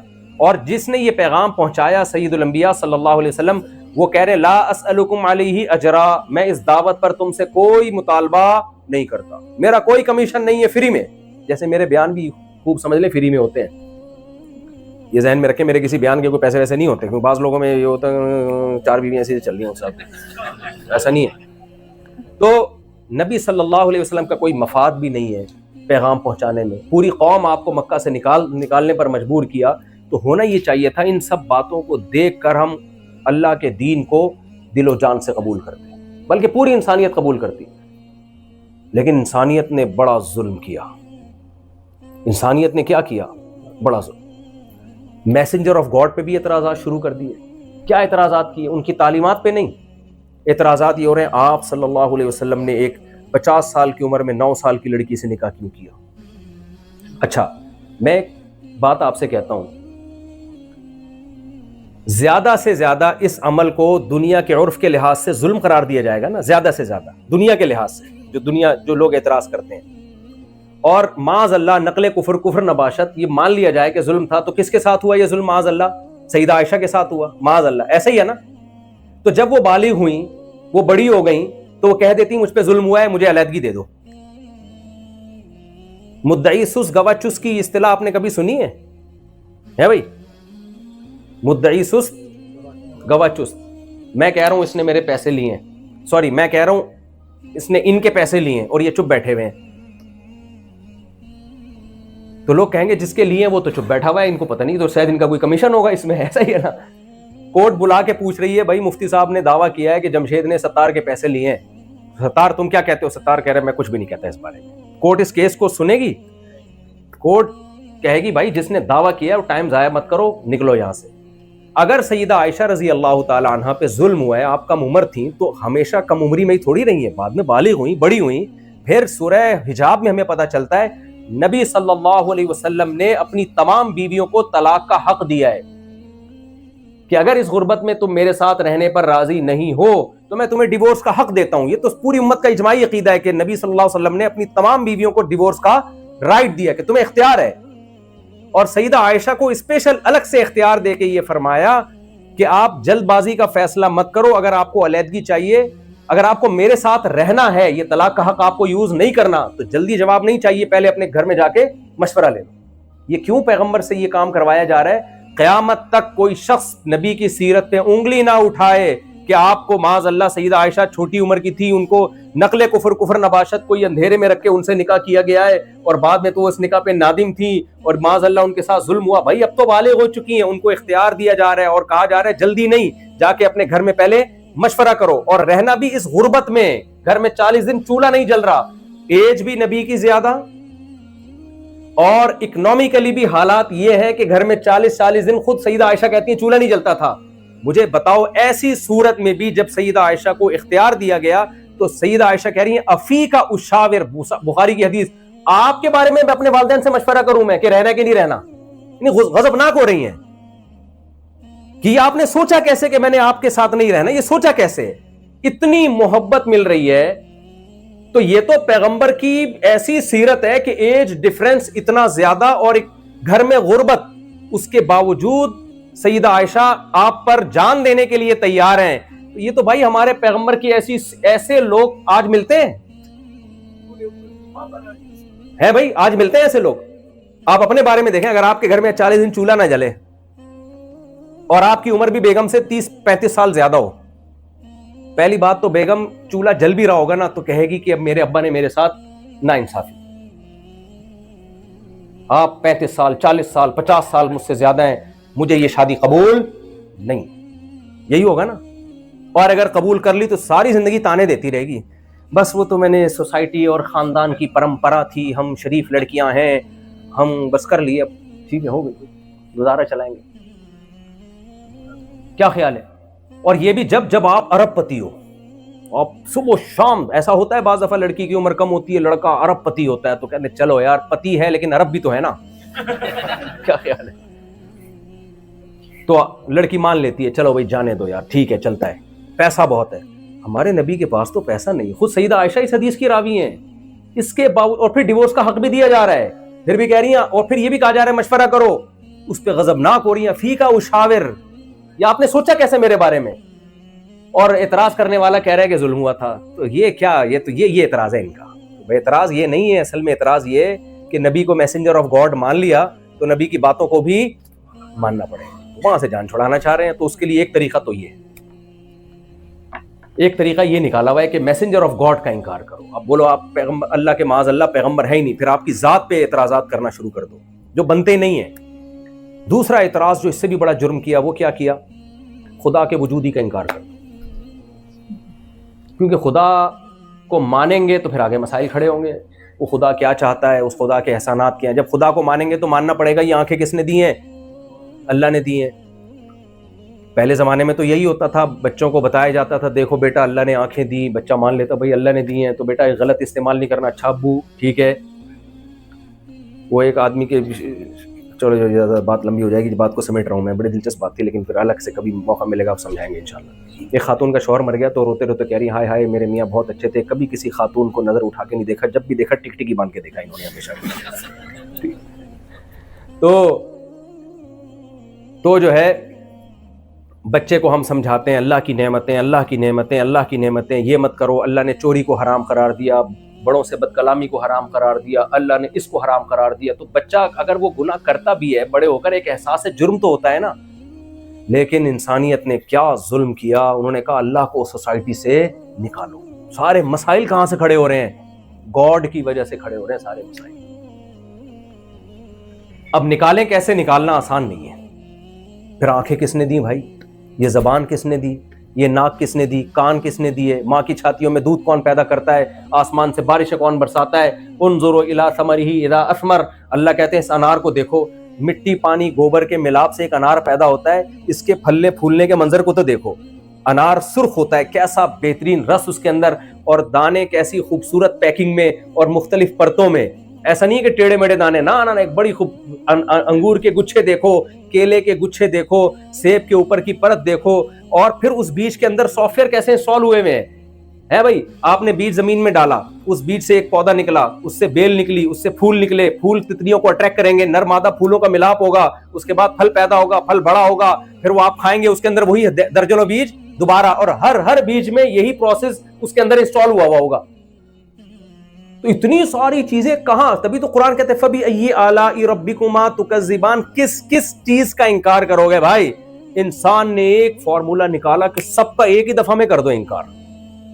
ایک ایک کو بولنا کہ نہیں, خربوزہ بھی خود بخود بنا ہے, انار بھی خود بخود بنا ہے, آنکھیں بھی خود بخود بنی ہیں, ناک بھی خود بخود بنی ہے, اس میں ٹائم ضائع ہوگا, اس میں کیا, اور اس کو ثابت کرنا بھی بہت مشکل ہے. تو انسان نے ایک فارمولا نکالا, ان سے بولا ایکچولی ہوا ایسا تھا کہ ونس اپون اے ٹائم ایک دھماکہ ہوا تھا, اس دھماکے کے نتیجے میں سورج چاند ستارے اور سیارے ڈھن ڈھن ڈھن بن کے. اب جب پوچھا گیا اتنا خاندانی دھماکہ, کراچی میں دھماکے سنے ہوں گے کراچی والوں نے, کیا خیال ہے, آج تک کبھی ایسا ہوا کہ الٹی کرسی سیدھی ہوئی ہے اس دھماکے سے؟ سیدھی کرسیاں الٹی تو بہت دیکھی ہیں, الٹی کرسی ہم نے سیدھی نہیں دیکھی. ہم نے مان لیا سائنسدان کہہ رہے ہیں ہوا ہوگا دھماکہ, ہم نے کہا بھائی یہ ہوا نہیں ہے, کیا گیا ہے. بگ بینگ تھیوری کو ہم مانتے ہیں, ہوا نہیں ہے. یہ اتنا خاندانی دھماکہ یہ ایک عام کسی مخلوق کا کام نہیں ہے, یہ اس ذات کا کام ہے کہ جو ایسی کیلکولیشن کے ساتھ دھماکہ کر رہی ہے جس کیلکولیشن کے نتیجے میں سورج چاند ستارے کہکشائیں وجود میں, اور زمین پھر سورج سے الگ ہو کر 23 ڈگری پہ جھک بھی رہی ہے, جس سے موسم بن رہے ہیں, اور جناب وہ پھر سورج کے گرد گھوم بھی رہی ہے اور اس سے خاص کیلکولیشن کے ساتھ گھوم رہی ہے. یہ دھماکہ ہوا نہیں ہے, یہ دھماکہ آرڈر پہ کیا گیا ہے. دھماکے کا تو یہ جواب ہو گیا. پھر انہوں نے کہا انسان کیسے آیا؟ ایکچولی انسان, اب ہم یہ کہیں کہ آنکھ بھی خود بنی ہے, نہیں, ایک سیل وجود میں آیا تھا اتفاق سے. کیسے آ گیا؟ سیل کی جو ترکیب ہے وہ اتنی پیچیدہ ہے, وہ تو کروڑوں سال میں وجود میں نہیں آ سکتی. سائنسدان کہتے ہیں کروڑوں کون کہہ رہے ہیں, ہم اربوں سال کہہ رہے ہیں. اربوں سال میں ایسا لا آف چانس بھی ایک کچھ ہوتی ہے نا, بائی چانس بھی کچھ چیزیں ہو جاتی ہیں. تو بائی چانس کروڑوں سال میں ایک سیل وجود میں آ گیا تھا جس میں زندگی کی ابتدا ہوئی ہے. ابے اس میں زندگی کہاں سے آئی؟ بے جان چیز وجود میں آ سکتی ہے نا, اس میں حیات کیسے پڑ گئی؟ کہہ رہے لا آف چانس کے تحت خربوں سال میں جب خربوں خلیوں کے ساتھ ایسا ہوگا تو ایک آدھ سیل ایسا بھی ہو سکتا ہے. خربوں, ہم نے کہا خربوں بھی نہیں, ہم نے کہا چلو خرب کو خرب سے ضرب دے دو. اب کون ماضی میں جا کے دیکھ رہا ہے کہ کتنے خرب سال لگے؟ اچھا ایک سیل وجود میں آ گیا. پھر کیا ہوا یار؟ پھر انسان جمشید کہاں سے؟ مجھے جمشید کا بتاؤ, جمشید کیسے بنا؟ کیونکہ میں تو جمشید کو دیکھ رہا ہوں, اس کی 2 آنکھیں اور اس سے زبردست ایڈجسٹمنٹ. کہہ نہیں ایسا ہی نہیں ہو گیا. یہی تو بات ہے, مولویوں کو سائنس میتھس کا تو پتا ہے ہی نہیں. یہ مولوڑے کیا بتائیں گے ہمیں سائنس کا؟ ڈاروین پڑھا ہوتا ہے انہوں نے کم بختوں نے, جاؤ اس پہ مقالے لکھے جا رہے ہیں, بڑے بڑے اس پہ پروفیسر ہیں جو ڈاروین کی تھیوری پہ ورک کر رہے ہیں, اور ایکچولی انہوں نے, یہ مولویوں کو کیا, ان کو تو ABCD مشکل سے یاد ہوتی ہے. او بھائی ڈاروین کی تھیوری پہ رد کرنے کے لیے ڈاروین کی تھیوری پڑھنا نہیں, کھوپڑی کا ہونا ضروری ہے. چانس بائی چانس کوئی روبوٹ آج تک وجود میں نہیں آیا ہے. جمشید, مجھے جمشید کا جواب چاہیے, جمشید کیسے بنا؟ کوئی روبوٹ جو بے جان ہے وہ نہیں خربوں سال میں وجود میں آ سکتا. زندہ چلتا پھرتا انسان, پھر پودے, خربوزے کے اندر بیج میں یہ سافٹ ویئر آٹومیٹیکلی کیسے انسٹال ہو گئے کہ اس کو زمین میں ڈالو تو پہلے بیل نکلے گی, اس کے ایک ٹائم کے بعد پھول نکلے گا. وہ پھول ہی کیوں نکل رہا ہے؟ اس کو پتا ہے تتلیوں کو اٹریکٹ کرنا ہے تاکہ نر مادہ کا ملاپ ہو, پھر پھل پیدا ہو, پھر اس پھل کے اندر دوبارہ سے بیج. خربوں کیا, خربوں کو خرب سال سے آپ ملٹی پلائی کر دیں, 100 دفعہ یہ عمل کریں, خربوزہ وجود میں نہیں آئے گا. جب خربوزہ نہیں آ سکتا تو انسان کہاں سے آ سکتا ہے وجود میں؟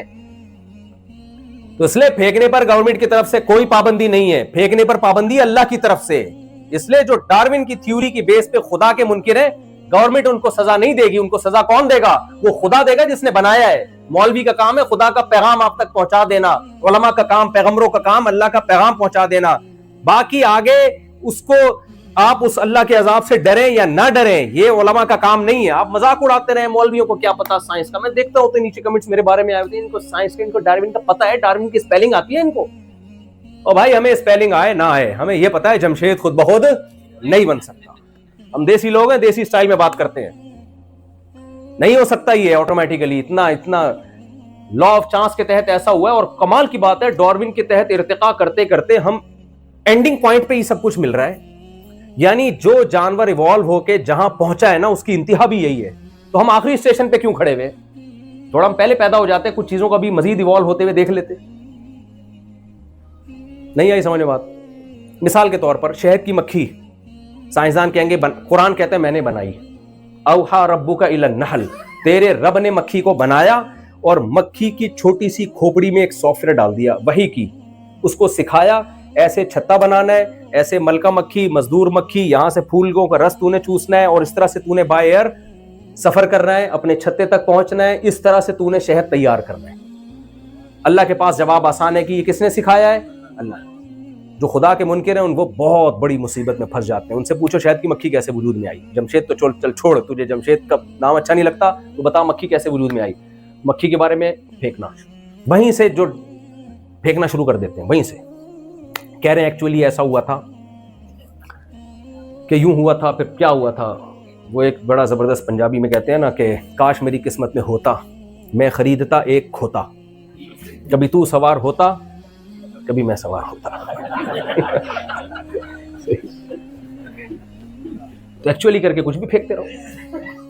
تو وہ پھر وہ تو کیا کیا پھینکتے ہیں, وہ تو مختلف تھیوریز ہیں, کوئی کچھ کہتا ہے, کچھ نہیں لاتا ہے, کچھ تیسرا لاتا ہے. قرآن کہتا ہے وہ میں نے بنایا نا, مجھ سے پوچھو یار کیسے بنایا ہے اور کیوں بنایا ہے. یہ میں نے اپنی قدرت کو ظاہر کرنے کے لیے بنایا تاکہ تم لوگ یہ نہ کہو کہ یہ آٹومیٹکلی خود بخود بنے. اتنی ٹیکنیکل مشینیں خود بخود ایوالو ہو کے بھی نہیں بنتی ہیں.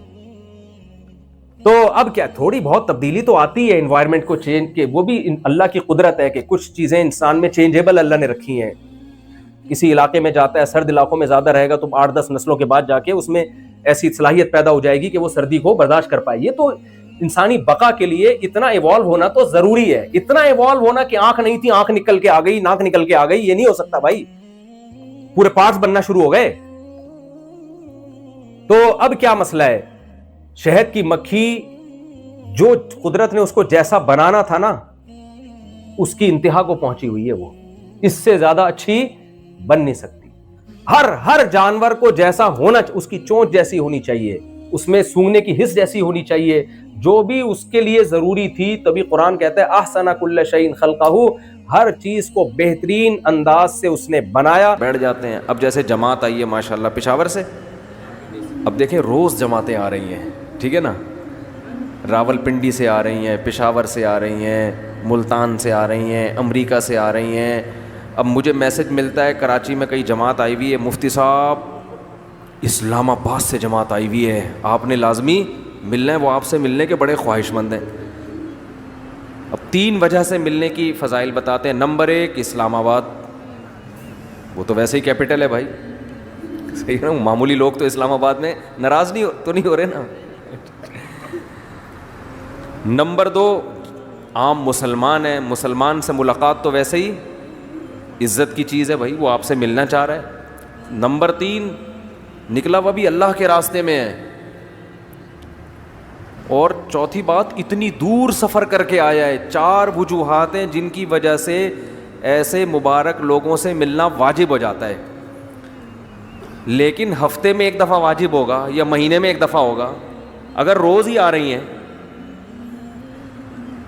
تو جماعت تو سمجھ رہی ہوتی ہے ہم پہلی جماعت ہیں جو مفتی صاحب سے ملاقات کے لیے کراچی آئے ہیں. یعنی کراچی تو آئے کسی کام سے, لیکن مفتی صاحب سے ملاقات بھی کریں گے. ان کو نہیں پتا کہ وہ صبح و شام یہ کام ہو رہا ہے. میں اگر اس طرح ٹائم دینا شروع کر دوں, میں تو پھر نصرت کے علاوہ میرا کوئی کام رہے گا ہی نہیں, اور وہ بھی کمپلیٹ نہیں ہوگا. تو اس لیے اصول اور ضابطہ یہ ہے کہ ملاقات کی کوشش کریں مگر اصرار نہ کریں. اور مجھے بے تکلف آدمی پسند ہے, میرا دل خود اس سے ملنے کا کرتا ہے. جس کو کہتا ہوں نا ابھی ٹائم نہیں وہ چلا جائے, تو میرا دل خود کرتا ہے اس کے ساتھ تو بیٹھو یار, کیونکہ جب چاہیں گے اڑ جائیں گے. سمجھ میں آ رہی ہے بات. اور جو منہ بناتا ہے اس کے ساتھ ویسے بھی نہیں بیٹھا جاتا. بے تکلف آدمی ہو کہ بھائی نہیں ہے ٹائم جاؤ, تو وہ چلا جائے گا تو پھر دل کرتا ہے بیٹھو اس کے ساتھ, کہ یہ ناراض ہونے والا نہیں ہے. پھر آدمی خود ہی بلا لیتا ہو, یار اسلام آباد سے آئے ہو تو ذرا قومی اسمبلی کے حالات تم سے پوچھ لیں گے. تو ہمیں تو خود حالات معلوم کرنے کا شوق ہے, ٹھیک ہے. تو اس لیے بھائی یہ جو علماء اس طرح ہو جاتے ہیں نا, تو اس سے وہ بدگمان نہ ہوا کرے. یہ صبح و شام ملاقاتیں ہیں. کل کسی نے فون کیا کہ آپ کو فلاں علاقے میں بیان کے لیے بلانا ہے, دعوت کے لیے بلانا ہے, دعوت ہے آپ کی, تو اس کے لیے ہم دعوت دینے کے لیے آنا چاہ رہے ہیں آپ کے پاس. میں نے کہا دعوت دینے کے لیے آنے کی چندہ ضرورت نہیں ہے, وہیں سے پارسل کر دی, شکریہ آپ. انہوں نے کہا پھر آپ کا ارادہ ہے. اب میں ان سے کہوں نا نہیں ہے ارادہ, تو خون پیے گا. 15 منٹ تک سمجھاتا رہے گا کیوں, کیا مسئلہ ہے, اتنے لوگ آ رہے ہیں, اتنے بڑے بڑے لوگ آ رہے ہیں, آپ کے لیے مچھلی بنائی, آپ دال چاول شوق سے کھاتے ہو, آپ مسالے والی بریانی کھاتے ہو, یہ ہے, ہم نے سب انتظام دیکھیں اتنے دنوں سے ہم. اب نہیں جی مجھے ٹائم نہیں ہے, مجھے جانا. اچھا ہم یوں کر لیں, 15 منٹ تو پی جائے گا وہ ایسی میں. پھر کسی کا کوئی آ جائے گا, وہ فلاں نے دعوت کی ہے تو 15 منٹ وہ پی جائے گا. تو 15 منٹ کر کے 12 گھنٹے تو ہمارے ٹرخانے میں لگیں گے لوگوں کو. تو اس کا طریقہ یہ ہوتا ہے کہ اچھا غور کروں گا. غور کا مطلب یہ کہ نہیں آ رہا بھائی کیوں, دنیا میں اور غم نہیں ہے, کوئی علمی کام کرنے دو, ہمیں کچھ مطالعہ کرنے دو. ٹائم ہو گیا کتاب اٹھا کے دیکھے ہوئے. ابھی میں لاہور گیا تھا جہاز میں, تو وہاں مجھے جہاز میں پڑھنے کا موقع ملا. وہ بھی میں نے ماسک باندھا ہوا تھا, ورنہ وہاں بھی کوئی نہ کوئی آ کے بیٹھ جاتا ہے. تو وہ میں کرونا ماسک لگایا ہوا تھا, کرونا کی ڈر سے نہیں. میں نے پتہ ہے عجیب عجیب ڈیزائن بنائے ہوئے ہیں بازار میں نکلنے کے لیے. ایک صاحب نے کہا یہ کیا حلیہ بنایا ہوا ہے, کیپ, چشمے, کرونا ماسک اس طرح کا. ایک صاحب نے کہا یہ کیا اسٹائل, کوئی فلم دیکھنے جا رہے ہو کہ کیپ ویپ لگائی ہوئی ہے, کالا چشمہ لگایا ہوا ہے. میں نے کہا بھائی وہ لوگ نہیں کہیں کچھ کام کرنے دیتے. تو اس نے کہا اس حال میں اگر لوگوں نے پہچان لیا تو اور بڑی مصیبت ہے. بولیں گے مفتی صاحب کو دیکھو یار یہ اسٹائل دیکھو ان کا کسی حال میں خوش نہیں ہے. یہ بولیں یہ اسٹائل دیکھو, یہ کیپ پہنی ہوئی, ایک کالا چشمہ لگایا ہوا, یہ تو کوئی پتہ نہیں کوئی شوٹنگ کے لیے جا رہے ہیں فلم کی, کیا کر رہے ہیں یہ. تو وہ مجھے کہنے لگے کہ جی وہ ہم آپ کو ملنا چاہتے ہیں دعوت دینے کے لیے. کس کی؟ کھانے کی. یہ میں آپ کو بھی ایک اصول بتا رہا ہوں, سنیں. میں نے کہا بھائی میں غور کر کے بتاؤں گا ایسے. انہوں نے کہا نہیں ہمارے یہاں دعوت دینے کی. میں نے کہا اللہ کا واسطہ آنے کی چندہ ضرورت نہیں ہے. وہ پھر بھی آ گئے. آگے دعوت دیں گے تو مفتی صاحب کو ہے ایک دم اہمیت کا احساس ہوگا, بھائی خود چل کے آئیں. کہہ رہے ہیں بس 5 منٹ لیں گے آپ کے. میں نے کہا کھڑے کھڑے یہیں سلام کر کے دعوت پارسل کریں اور پتلی گلی سے نکلیں. ٹھیک ہے. دیکھو ایک اصول یاد رکھو, میں اگر دعوتوں میں جاؤں, میں اپنی مثال دے رہا ہوں آپ کو, میں ایک سبق سمجھاتا ہوں اس سے, اپنے لیے نہیں آپ کے فائدے کے لیے. اپنے آپ کو لوگوں کے حساب سے مت چلاؤ کبھی بھی, لوگوں کے حساب سے کہ لوگ کیا چاہ رہے ہیں. زندگی بھر کا آپ بھی اصول بنا لیں, لوگ آپ سے کیا چاہتے ہیں. نہ نہ نہ نہ, آپ کا ایک ہدف ہونا چاہیے, لوگوں کو اس حساب سے چلائیں. آپ لوگوں کے ویژن کا حصہ نہ بنیں, لوگوں کو اپنے ویژن کا حصہ بنائیں. بہت مشکل ہے بات سمجھانا, بہت مشکل ہے. جس کا اپنا کوئی ہدف نہیں ہوتا, اپنا کوئی منزل نہیں ہوتی, وہ لوگوں کی منزل کا ایک ٹول بن جاتا ہے, ان کا ایک حصہ بن. اب جو صبح شام دعوتیں کر رہا ہے اس کی ٹھیک ہے, اس کی اچھی نیت ہے, محبت کا اظہار کرنا, بھائی آپ کی بہت اچھی نیت ہے. اس محبت کے اظہار سے آپ کا مقصد آخرت ہوگی, بھائی علماء کو کھلانے سے رزق میں برکت ہوتی ہے یا اللہ راضی ہوتا ہے, یہ آپ کا ہدف ہے. میرا بھی تو یہ ہدف ہے نا کہ اللہ راضی ہو جائے. تو اللہ کہہ رہا ہے کہ تجھے 8 سال تو مدرسے میں دال چاول کھانے کے لیے تو نے پڑھے ہیں بھائی, کہ لوگوں کے گھر گھر جا کے کیا کھاتا رہے, وہاں مچھلی پھوڑ کے آیا, ادھر نکلے ادھر دال چاول کی دعوت ہے, ادھر نکلے ادھر مسالے والی بریانی کی دعوت ہے, ادھر نکل کے گئے ادھر چپلی کباب کی دعوت ہے. اللہ بھی تو قیامت میں پوچھے گا نا کہ تجھے ہم نے 8 سال مدرسے میں پڑھایا اور پھر مفتیوں میں اٹھنا بیٹھنا تیرا کیا, اور اتنا تیرے اوپر سرمایہ خرچ ہوا, اتنا وسائل خرچ ہوئے, اب تو پھوڑنے پھاڑنے کے لیے کیا ہوا ہے, پیدا ہوا ہے کہ تو سارا دن بس ملاقاتیں کرتا رہے, سیلفیاں کرواتا رہے, اس سے بھی مسکرا کے بعد, اس سے بھی مسکرا کے بعد, اور پھر وہاں جا کے ادھر بیٹھا ہوا ہے, کبھی کباب جی پہ بیٹھا ہوا ہے, کبھی کسی ریسٹورنٹ پہ بیٹھا ہوا ہے, کبھی کوئی ملنے آ رہا ہے اس کے ساتھ سیلفی, کبھی اس کے ساتھ سیلفی, کبھی کوئی لفافہ دے کے جا رہا ہے, وہ جیب میں ڈالے, چلو بھائی ملاقات ہو گئی, پیسے بھی تو آ گئے نا, اچھا جی. کبھی ادھر چلے گئے, اس نے مچھلی کی دعوت کی, گرل فش کھلا دی, یہ کر دیا وہ کر دیا. تو اللہ کو بھی تو, ہمارا بھی تو ہدف ہے نا اللہ کو راضی کرنا. تو بھائی آپ اگر اللہ کو راضی کرنے کے لیے کسی مولانا کو کباب کھلا رہے ہو تو مولانا پر واجب ہے کہ اللہ کو راضی کرنے کے لیے وہ کباب نہ کھائے, کیونکہ اللہ کو راضی کرنے کے کباب کے علاوہ بھی اور بہت سارے راستے ہیں جو اس سے زیادہ اہم ہیں. لوگ کہتے ہیں کہ دعوت قبول کرنا یہ تو نبی کی سنت ہے. اتنی دعوتیں قبول کرنا نبی کی سنت نہیں ہے. اگر نبی اتنی دعوتیں قبول کر رہے ہوتے تو آپ کا تو مشن ادھورا رہ جاتا. اتنی دعوتیں قبول کرنا نہیں ہے. تو لوگ تو کر رہے ہیں, وہ اپنا جذبہ ہے. لِأَحِبَّتِي أَن يَمْلَؤُوا بِالصَّافِيَاتِ الْأَكْوَبَا. متنبی نے کہا تھا میرے دوست اور میرے محبوبوں پر لازم ہے کہ وہ شراب پلانے کی مجھے کوشش کریں, کیونکہ خود بھی پیتے ہیں. تو جو پیتا ہے وہ نہ پلائے تو کنجوسی ہے نا. ارے خود پی رہا ہے بھر بھر کے اور پوچھ نہیں رہا. شرابیوں کے ہاں تو یہ بہت بڑا جرم سمجھا جاتا ہے. سگریٹ کوئی پی رہا ہو, آپ کو نکال کے نہ دے, سگریٹ والے جان سے مار دیں اس کو. صحیح ہے نا یار, ایک گولڈ لیف تیرے سے میں نے مانگی ہے, تجھے پتہ ہے میں بھی اتنا ٹھرکی ہوں جتنا تو ہے, تو گولڈ لیف کی ڈبی آپ کی جیب میں ہو, آپ ایک ڈبی میں ایک دیں گے نا اس کو جو مانگے گا آپ سے. تو یہ سگریٹ کے جو عادی ہیں نا ان کے ہاں یہ کنجوسی کی بہت بڑی مثال ہے کہ یار میں پی رہا ہوں اور میرا دوست کی ڈبی ختم ہو گئی, وہ مجھ سے مانگ رہا ہے اور میں اس کو نہ دوں. یہ تو کفر ہے ان کی نظر میں. ستدار اسلام سے خارج ہونے کا خطرہ ہوتا ہے. کسی چرسی کو نہ سٹا لگانے دے, یہ تو بہت بڑا جرم ہے. تو شرابی بھی ایسے ہی, شرابیوں کی عادت بھی ہوتی ہے کہ جب دوستوں کی محفل میں شراب چل رہی ہو تو شرابی کیا کرتے ہیں, پوچھتے ہیں. تو متنبی کہہ رہا ہے کہ میرے دوست شراب کی محفل میں مجھے شراب کا پوچھ رہے ہیں. مجھے برا نہیں لگ رہا. متنبی کہہ رہے ہیں مجھے یہ عمل برا نہیں لگ رہا, کیونکہ وہ اگر نہیں پوچھتے تو برا لگتا. وعلی اللہ اشربا, لیکن میری ذمہ داری ہے کہ میں نہ پیوں. کیا خاندانی جواب دیا نا. سوال پیدا ہوتا ہے متنبی کیا آپ کو نشے کا شوق نہیں ہے؟ یہ تو ہر آدمی کو شوق ہوتا ہے نشے میں آنے کا, مستی میں آنے کا. تو شراب پی کے یہ دوست مستی میں آ رہے ہیں تو آپ کیوں نہیں آ رہے مستی میں؟ تو متنبی اس کا جواب دیتا ہے کہ میری جو مستی ہے وہ شراب کے نشے میں نہیں ہے, وہ گھمسان کی جنگوں میں گھوڑے کی پشت پہ سوار ہو کے جب میں میدان جنگ میں لڑتا ہوں اور تلواروں کی جھنکاریں چلتی ہیں, اس کی آوازیں آتی ہیں, فَأَطْرَبَا, اس سے مجھے نشہ پیدا ہوتا ہے. وہ انتظام کرو تو مزہ آئے گا. مِكَرٍ مِفَرٍ مُقْبِلٍ مُدْبِرٍ مَعًا كَجُلْمُودِ صَخْرٍ حَتَّهُ السَّيْلُ مِنْ عَلُو. دیکھو میں ایسا تھکا ہوا تھا آج, یہ شعر نے مجھے چنگاری لگا دی ہے یار. بعض ٹاپک ایسے ہوتے ہیں نا آدمی کا بلڈ کا سرکولیشن تیز ہو جاتا ہے. ایک شادی کا ٹاپک ایسا ہے ایک دم میں ایک دم آ جاتا ہوں اس میں جتنا بھی تھکا ہوں نا, اور ایک جہاد کا ٹاپک. یہ دو ٹاپک ایسے ہیں جو تن بدن میں آگ لگا دیتے ہیں. کیا زبردست شعر ہے, اور یہ نبی صلی اللہ علیہ وسلم سے 40 سال پہلے ایک شاعر گزرا تھا, اس کا شعر ہے. یہ میں ٹاپک مکمل کروں گا, پہلے یہ شعر تو سنا دوں نا, یہ تو مزیدار شعر ہے. مِكَرٍ مِفَرٍ مُقْبِلٍ مُدْبِرٍ مَعًا, اپنے گھوڑے کی تعریف کر رہا ہے. کہہ رہا ہے میرا گھوڑا ایسا ہے, مِكَرٍ پلٹتا ہے.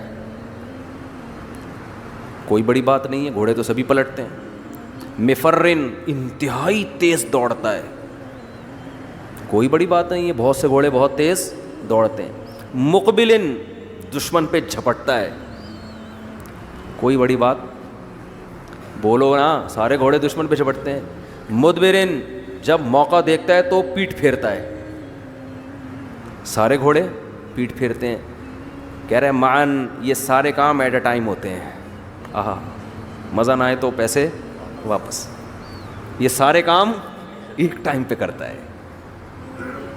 اتنا پھرتیلا ہے, اتنا پھرتیلا ہے کہ کر و فر, مقبلن مدبرن, اقبال و ادبار, جھپٹنا پلٹنا اور اسپیڈ سے بھاگنا اور پینترے بدلنا, یہ 1 سیکنڈ میں کرتا ہے یہ سارے کام. آگے کہتا ہے اس کے دشمن پہ جو حملہ کرنے کی جو کیفیت ہے نا, کجلمود صخر حتہ السیل من علو, یہ من علی دونوں اس میں لغات ہیں, کہ جیسے پہاڑ کے اوپر بہت بڑی چٹان جس کو بارش کے پانی نے لڑکا دیا ہو, وہ کتنے خوفناک طریقے سے وہ پتھر لڑکتا ہوا زمین کی طرف آتا ہے, تو میرے گھوڑے کے دشمن پہ لڑکنے کا یہی منظر ہوتا ہے. سمجھتے ہو کہ نہیں سمجھتے؟ یہ ونس اپون اے ٹائم مرد اس میں فخر کیا کرتے تھے کہ میں ایسے گھوڑے پہ بیٹھتا ہوں. آج پب جی میں کتنے اسکور بنائے, اس پہ فخر ہو رہا ہے کہ تو نے کھیلا پب جی. مجھے تو ایک دفعہ بھی مجھے پتہ ہی نہیں ہوتا کیا ہے, کہ اللہ پتہ بھی نہ چلائے. پب جی پہ فخر ہے. پہلے سانپ والا آتا تھا, اتنے لمبا سانپ ہو گیا, نوکیا میں آتا تھا نا, اس پہ فخر ہوتا تھا, اب اس پہ فخر ہو رہا ہے. تو متنبی کہتا ہے کہ مجھے نشہ کب آتا ہے؟ گھمسان کی جنگ ہو, تلواروں کی جھنکاروں. تبھی متنبی نے کہا اعز مقام فی الدنا سرج صابح وخیر جلیس فی الزمان کتاب. مرد کے لیے سب سے عزت والا مقام تیرتے ہوئے گھوڑے کی پشت ہے. میرے جو گھوڑے سواری کی ویڈیو یوٹیوب پہ ہیں وہ 2 نمبر ویڈیو ہیں. میں گھوڑا اتنی ہلکا نہیں بھگاتا, وہ کسی نے مجھے بٹھا کے ٹک ٹک ٹک ٹک چلایا اور ویڈیو بنا کے ڈال دی. اب لوگ کہہ رہے ہیں ارطغرل غازی. میں نے ہٹوایا, میں نے کہا ہٹاؤ یار, یہ میرا مذاق اڑ رہا ہے. جیسے وہ 5 روپے دے کے نہیں گھڑ سواری ہوتی ہے, تو کسی کو میری ویڈیو جو یوٹیوب پہ نظر آ رہی ہیں وہ میں نے نہیں بنوائی ہیں. تو وہ ایک جگہ میں گیا, انہوں نے مجھے کہا گھڑ سواری کرائیں گے. میں نے کہا بٹھاؤ بھائی. بٹھا کے وہ ہاتھ میں لے کے چلا رہے ہیں. میں نے کہا کیا کر رہا ہے بھائی, اور ویڈیو بنائی اور ڈال دی. نیچے کمنٹس لوگوں کے واہ واہ مفتی صاحب. میں نے کہا یہ عزت دے رہے ہو یا توہین کر رہے ہو؟ اعز مقام فی الدنا سرج سابح، کہہ رہے تیرتے دوڑتے ہوئے نہیں، تیرتے ہوئے. گھوڑا جب بہت اسپیڈ سے جاتا ہے نا تو ایسے لگتا ہے جیسے تیر رہا ہے پانی میں. تیرتے ہوئے گھوڑے کی پشت، یہ مرد کے لیے سب سے عزت والا مقام ہے. اس سے زیادہ عزت مرد کو کسی اور مقام پر نہیں، اچھا نہیں لگتا اس سے زیادہ کسی اور مقام پہ. 1 to 5 کی ویلیوں میں وہ مزہ نہیں ہے. گھوڑ سواری سیکھو بھائی. وخیر جلیس فی الزمان کتاب، سب سے اچھا کس کے ساتھ لگتا ہے بیٹھا ہوا ہے بھائی کچھ مقام ایسے ہیں کہاں بیٹھا ہوا سب سے اچھا لگتا اور کس کے ساتھ بیٹھا ہوا سب سے اچھا لگتا. یہ متنبی نے ڈیفائن کیا ہے. کہاں بیٹھا ہوا؟ صدارت کی کرسی پہ. متنبی کہتا ہے نہیں تو کوئی بھی آگے بیٹھے. چور اچکے بھی بیٹھ جاتے ہیں صدارت کی کرسی پہ آگے، بلکہ زیادہ تر عام طور پہ وہی لوگ بیٹھ رہے ہوتے ہیں. کہاں بیٹھا ہوا؟ کار پہ بیٹھا ہوا. کار پہ بیٹھ جاتے ہیں بہت سے لوگ. ٹرین میں بیٹھا ہوا، جہاز میں بیٹھا ہوا، پائلٹ نا. متنبی کہتا ہے مرد کے لیے سب سے عزت والی جگہ کون سی ہے؟ تیرتے ہوئے گھوڑے کی پشت. یہاں مرد بیٹھا ہوا سب سے اچھا لگتا ہے، بشرطے کہ گھوڑا تیر بھی رہا ہو، ورنہ کلفٹن کے گھوڑوں پہ بھی لوگ بیٹھ جاتے ہیں. کس کے ساتھ بیٹھا ہوا سب سے اچھا لگتا ہے؟ اب ایک سوال یہ بھی ہے، آدمی کبھی کسی باس کے ساتھ بیٹھا ہوتا ہے، سیلفی لے رہا ہوتا ہے، دیکھو میں کتنا اچھا لگ رہا ہوں اپنے باس. کبھی وزیر اعظم کے ساتھ، کبھی صدر کے ساتھ، کبھی کسی آفیسر کے ساتھ لوگ سیلفیاں لیتے ہیں نا. متنبی کہہ رہا ہے سب سے اچھا ہم نشیں جس کے ساتھ آپ بہت ہی پیارے لگتے ہو وہ کتاب ہے. کتاب سامنے اور آپ کیا کر رہے ہو؟ مطالعہ کر رہے ہو. اس پہ آپ کی تصویر نیٹ پہ جائے آپ بہت اچھے لگو گے. کہ دوستی آپ کی کس سے ہے؟ آپ کے منہ لٹک گئے یار، عجیب سے لگ رہے مجھے، پتہ نہیں. گرل فرینڈ کے ساتھ بیٹھا ہوا اچھا، آج کل قائد اعظم کے مزار پہ بیٹھا ہوا اچھا لگ رہا ہے. وہ گرل فرینڈ کے ساتھ سیلفیاں دے رہے ہو، دیکھو یار یہ کوئی کمال نہیں ہے. تو سب سے اچھا ہم نشیں، آپ کی تنہائی کو دور کرنے کے لیے سب سے اچھا ساتھی جس کے ساتھ مرد بہت اچھا لگتا ہے وہ کیا ہے؟ کتاب. متنبی اس پہ پہلے شاعر سارے انہی چیزوں پہ فخر کرتے تھے. ان کنتا تجہلنی فاللہ یعرفنی. وہ کیا ہے، بڑا زبردست شعر ہے. ایک شعر ہے مجھے پورا آ نہیں رہا، بہت عرصہ ہو گیا نا پڑھے ہوئے بھی. وہ ملاقاتوں کی وجہ سے وہ سارے شعر کیا ہو گئے نکل گئے. بہرحال اردو میں بتا دیتا ہوں. کہتا ہے کہ اگر تم پوچھتا ہے نا میرے بارے میں کہ مجھے کون جانتا ہے تو محلے والوں سے پوچھنے کی ضرورت نہیں ہے. گھوڑے سے پوچھو وہ بتائے گا میں اس کو جانتا ہوں. تلوار سے پوچھو وہ بتائے گی میں اس کو جانتا ہوں. کتاب سے پوچھو وہ بتائے گی میں اس کو جانتا ہوں. یہ متنبی کہتا ہے. یعنی کہہ رہے 3 چیزیں مجھے بہت اچھی طرح جانتی ہیں، تلوار، گھوڑا اور کتاب. یعنی علم کا شوق اور بہادری کے جوہر. تو کتابوں کو میرے بارے میں معلوم ہے کیونکہ میں صبح شام کس کے ساتھ اٹھتا بیٹھتا ہوں؟ کتابوں سے میری سلام دعا بہت ہے. تلوار سے اتنی سلام دعا ہے کہ آپ محلے کے وسیم بھائی سے پوچھو متنبی کون ہے، سلیم سے پوچھو، ذوالفقار سے پوچھو، ستار سے پوچھو، کہہ رہے ہیں پتہ نہیں کون ہے یار. تلوار سے پوچھو گے بتا دے گی کون ہے یہ. صحیح ہے نا؟ تلوار فوراً بتائے گی کہ میں کون ہوں، کیونکہ اتنی دفعہ یہ تلوار میں نے ہاتھ میں پکڑی اور چلائی ہے کہ تلوار کو میرے زور بازو کا اور میرے اندر کی چھپی ہوئی صفات کا اندازہ ہو گیا ہے. کیا موضوع لے کے چلا تھا، لیکن اب جہاں ہمارے حضرت جب ٹاپک لے کے چلتے تھے نا ادھر ادھر بھی چلے جاتے تھے تو ایک شعر پڑھتے تھے. کچھ نہ رستے کا پتہ ہم کو نہ منزل کی خبر، جا رہے ہیں جس طرف ہم کو لیے جاتا ہے دل. یعنی ہمیں نہیں پتہ بیان کدھر لے کے شروع کیے تھے، لیکن اب دل جہاں لے کے جا رہے ہیں ہم تو اب وہیں جا رہے ہیں. تو فلما انخنا رکزنا الرماز بین مکارمنا والعلا لتعلم مصر ومن بالعراق ومن بالعواصم انی الفتى وانی ابیت وانی وفیت وانی عطوت علی من عطا. کیا ٹائٹ شعر ہے یار. متنبی کہتا ہے ہم جب جنگوں کے لیے نکلے نا تو راستے میں بڑے سنگلاخ چٹانیں ہم نے طے کیے، پہاڑوں کو عبور کیا اور رات کو ہم نے پھر اپنی لڑائیاں ہوئی ہیں ہماری، وہ لڑائیوں میں ہم فتح کرتے کرتے کرتے کرتے بہادری کے جوہر دکھاتے دکھاتے پھر ہم نے رات کو ایک جگہ پڑاؤ ڈالا. پڑاؤ جب ہم نے ڈالا تو ہم نے خیمے گاڑنے کے لیے اپنی تلواروں کو اور نیزوں کو زمین میں گاڑا. کہہ رہے ہیں اصل میں وہ نیزے جب ہم نے زمین میں گاڑے تو وہ زمین میں نہیں، وہ ہم نے مہر لگائی، اسٹیمپ لگائی کہ ہمارے اخلاق بہت عمدہ ہیں. اخلاق سے مراد ہم بہت غیرت والے لوگ ہیں جو لڑتے ہیں قوم کے لیے. تو ہم نے وہ نیزے اپنی غیرت کے اصل میں سکے تھے جو ہم نے زمین میں گاڑے ہیں، مہر لگائی ہے ہم نے اسٹیمپ. ایک تو گاڑا ہم یہاں گاڑتے ہیں نا، ہم کھونٹے ٹھوک رہے ہوتے ہیں بکری باندھنے کے لیے، ایک کھونٹے کہہ رہے ہیں ہم نے ٹھوکے ہیں کہ اتنی لڑائیاں لڑتے لڑتے خون بہاتے بہاتے ہم پہنچے. اور رات کو جب ہم نے پڑاؤ ڈالا کہ یار تھک گئے ہیں اب نیزے زمین میں گاڑو تاکہ وہ تمبو لگائیں یا خیمے لگا کے ہم سوئیں، تو وہ نیزے زمین میں نہیں گاڑ رہے تھے، ہم اپنی عزت پہ مہر ثبت کر رہے تھے، مہر لگا رہے تھے کہ عزت دار لوگ ہیں.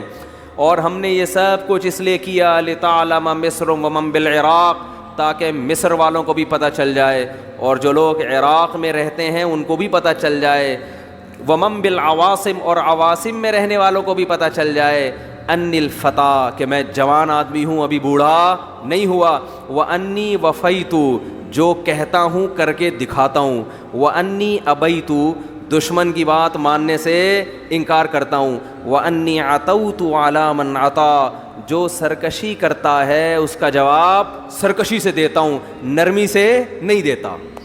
یہ تو عربی کے شعر ہے نا، اردو میں مزہ نہیں آئے گا. آپ ابھی نندن کا بھی نیا جہاں آتا ہے تھوڑا ابھی نندن کی طرف دماغ چلا جاتا ہے. ابھی نندن کیا گیا معاف کر دو یار مفتی صاحب بس کرو. لیکن ابھی نندن نے ایک بڑا خاندانی کام کیا. کچھ دن پہلے ابھی نندن کا بیان آیا ہے، اس نے فوج کی بھی تعریف کی، پاکستان کنٹری کی بھی تعریف کی. اس سے معلوم ہوتا ہے کہ بلڈ خاندانی ہے ابھی نندن. مجھے بڑا اچھا لگا. پھر انڈیا کے چینلوں نے اس کو ریموو کروایا. لیکن یہ بڑی جگر کی بات ہوتی ہے کہ دشمن کی تعریف کرنا یہ انسان کے خاندانی ہونے کی دلیل ہوتی ہے. تو اچھا کام کیا، اللہ اسے جزائے خیر دے. جو ایک حقیقت تھی اس نے بیان کی. خیر ہم کہاں سے بات جلدی سے سمیٹتا ہوں کہ دیکھو اپنا ایک ہدف بناؤ. بڑے کہتے ہیں کہ اگر آپ کا اپنا ویژن نہیں ہے تو آپ دوسرے کے ویژن کا حصہ بن جاؤ گے. تو اس میں پھر جو ہے نا ان چیزوں کو دائیں بائیں کرنا پڑتا ہے، آگے پیچھے سمیٹنا پڑتا ہے. اس میں یہ نہیں کہ کھا رہے ہیں ادھر جا کے کھا لیا، ادھر جا کے کھا لیا، ادھر دعوت ہے ادھر کھا لیا، ادھر پھوڑ لیا ادھر. تو اس میں انسان کو مضبوطی دکھانی پڑتی ہے.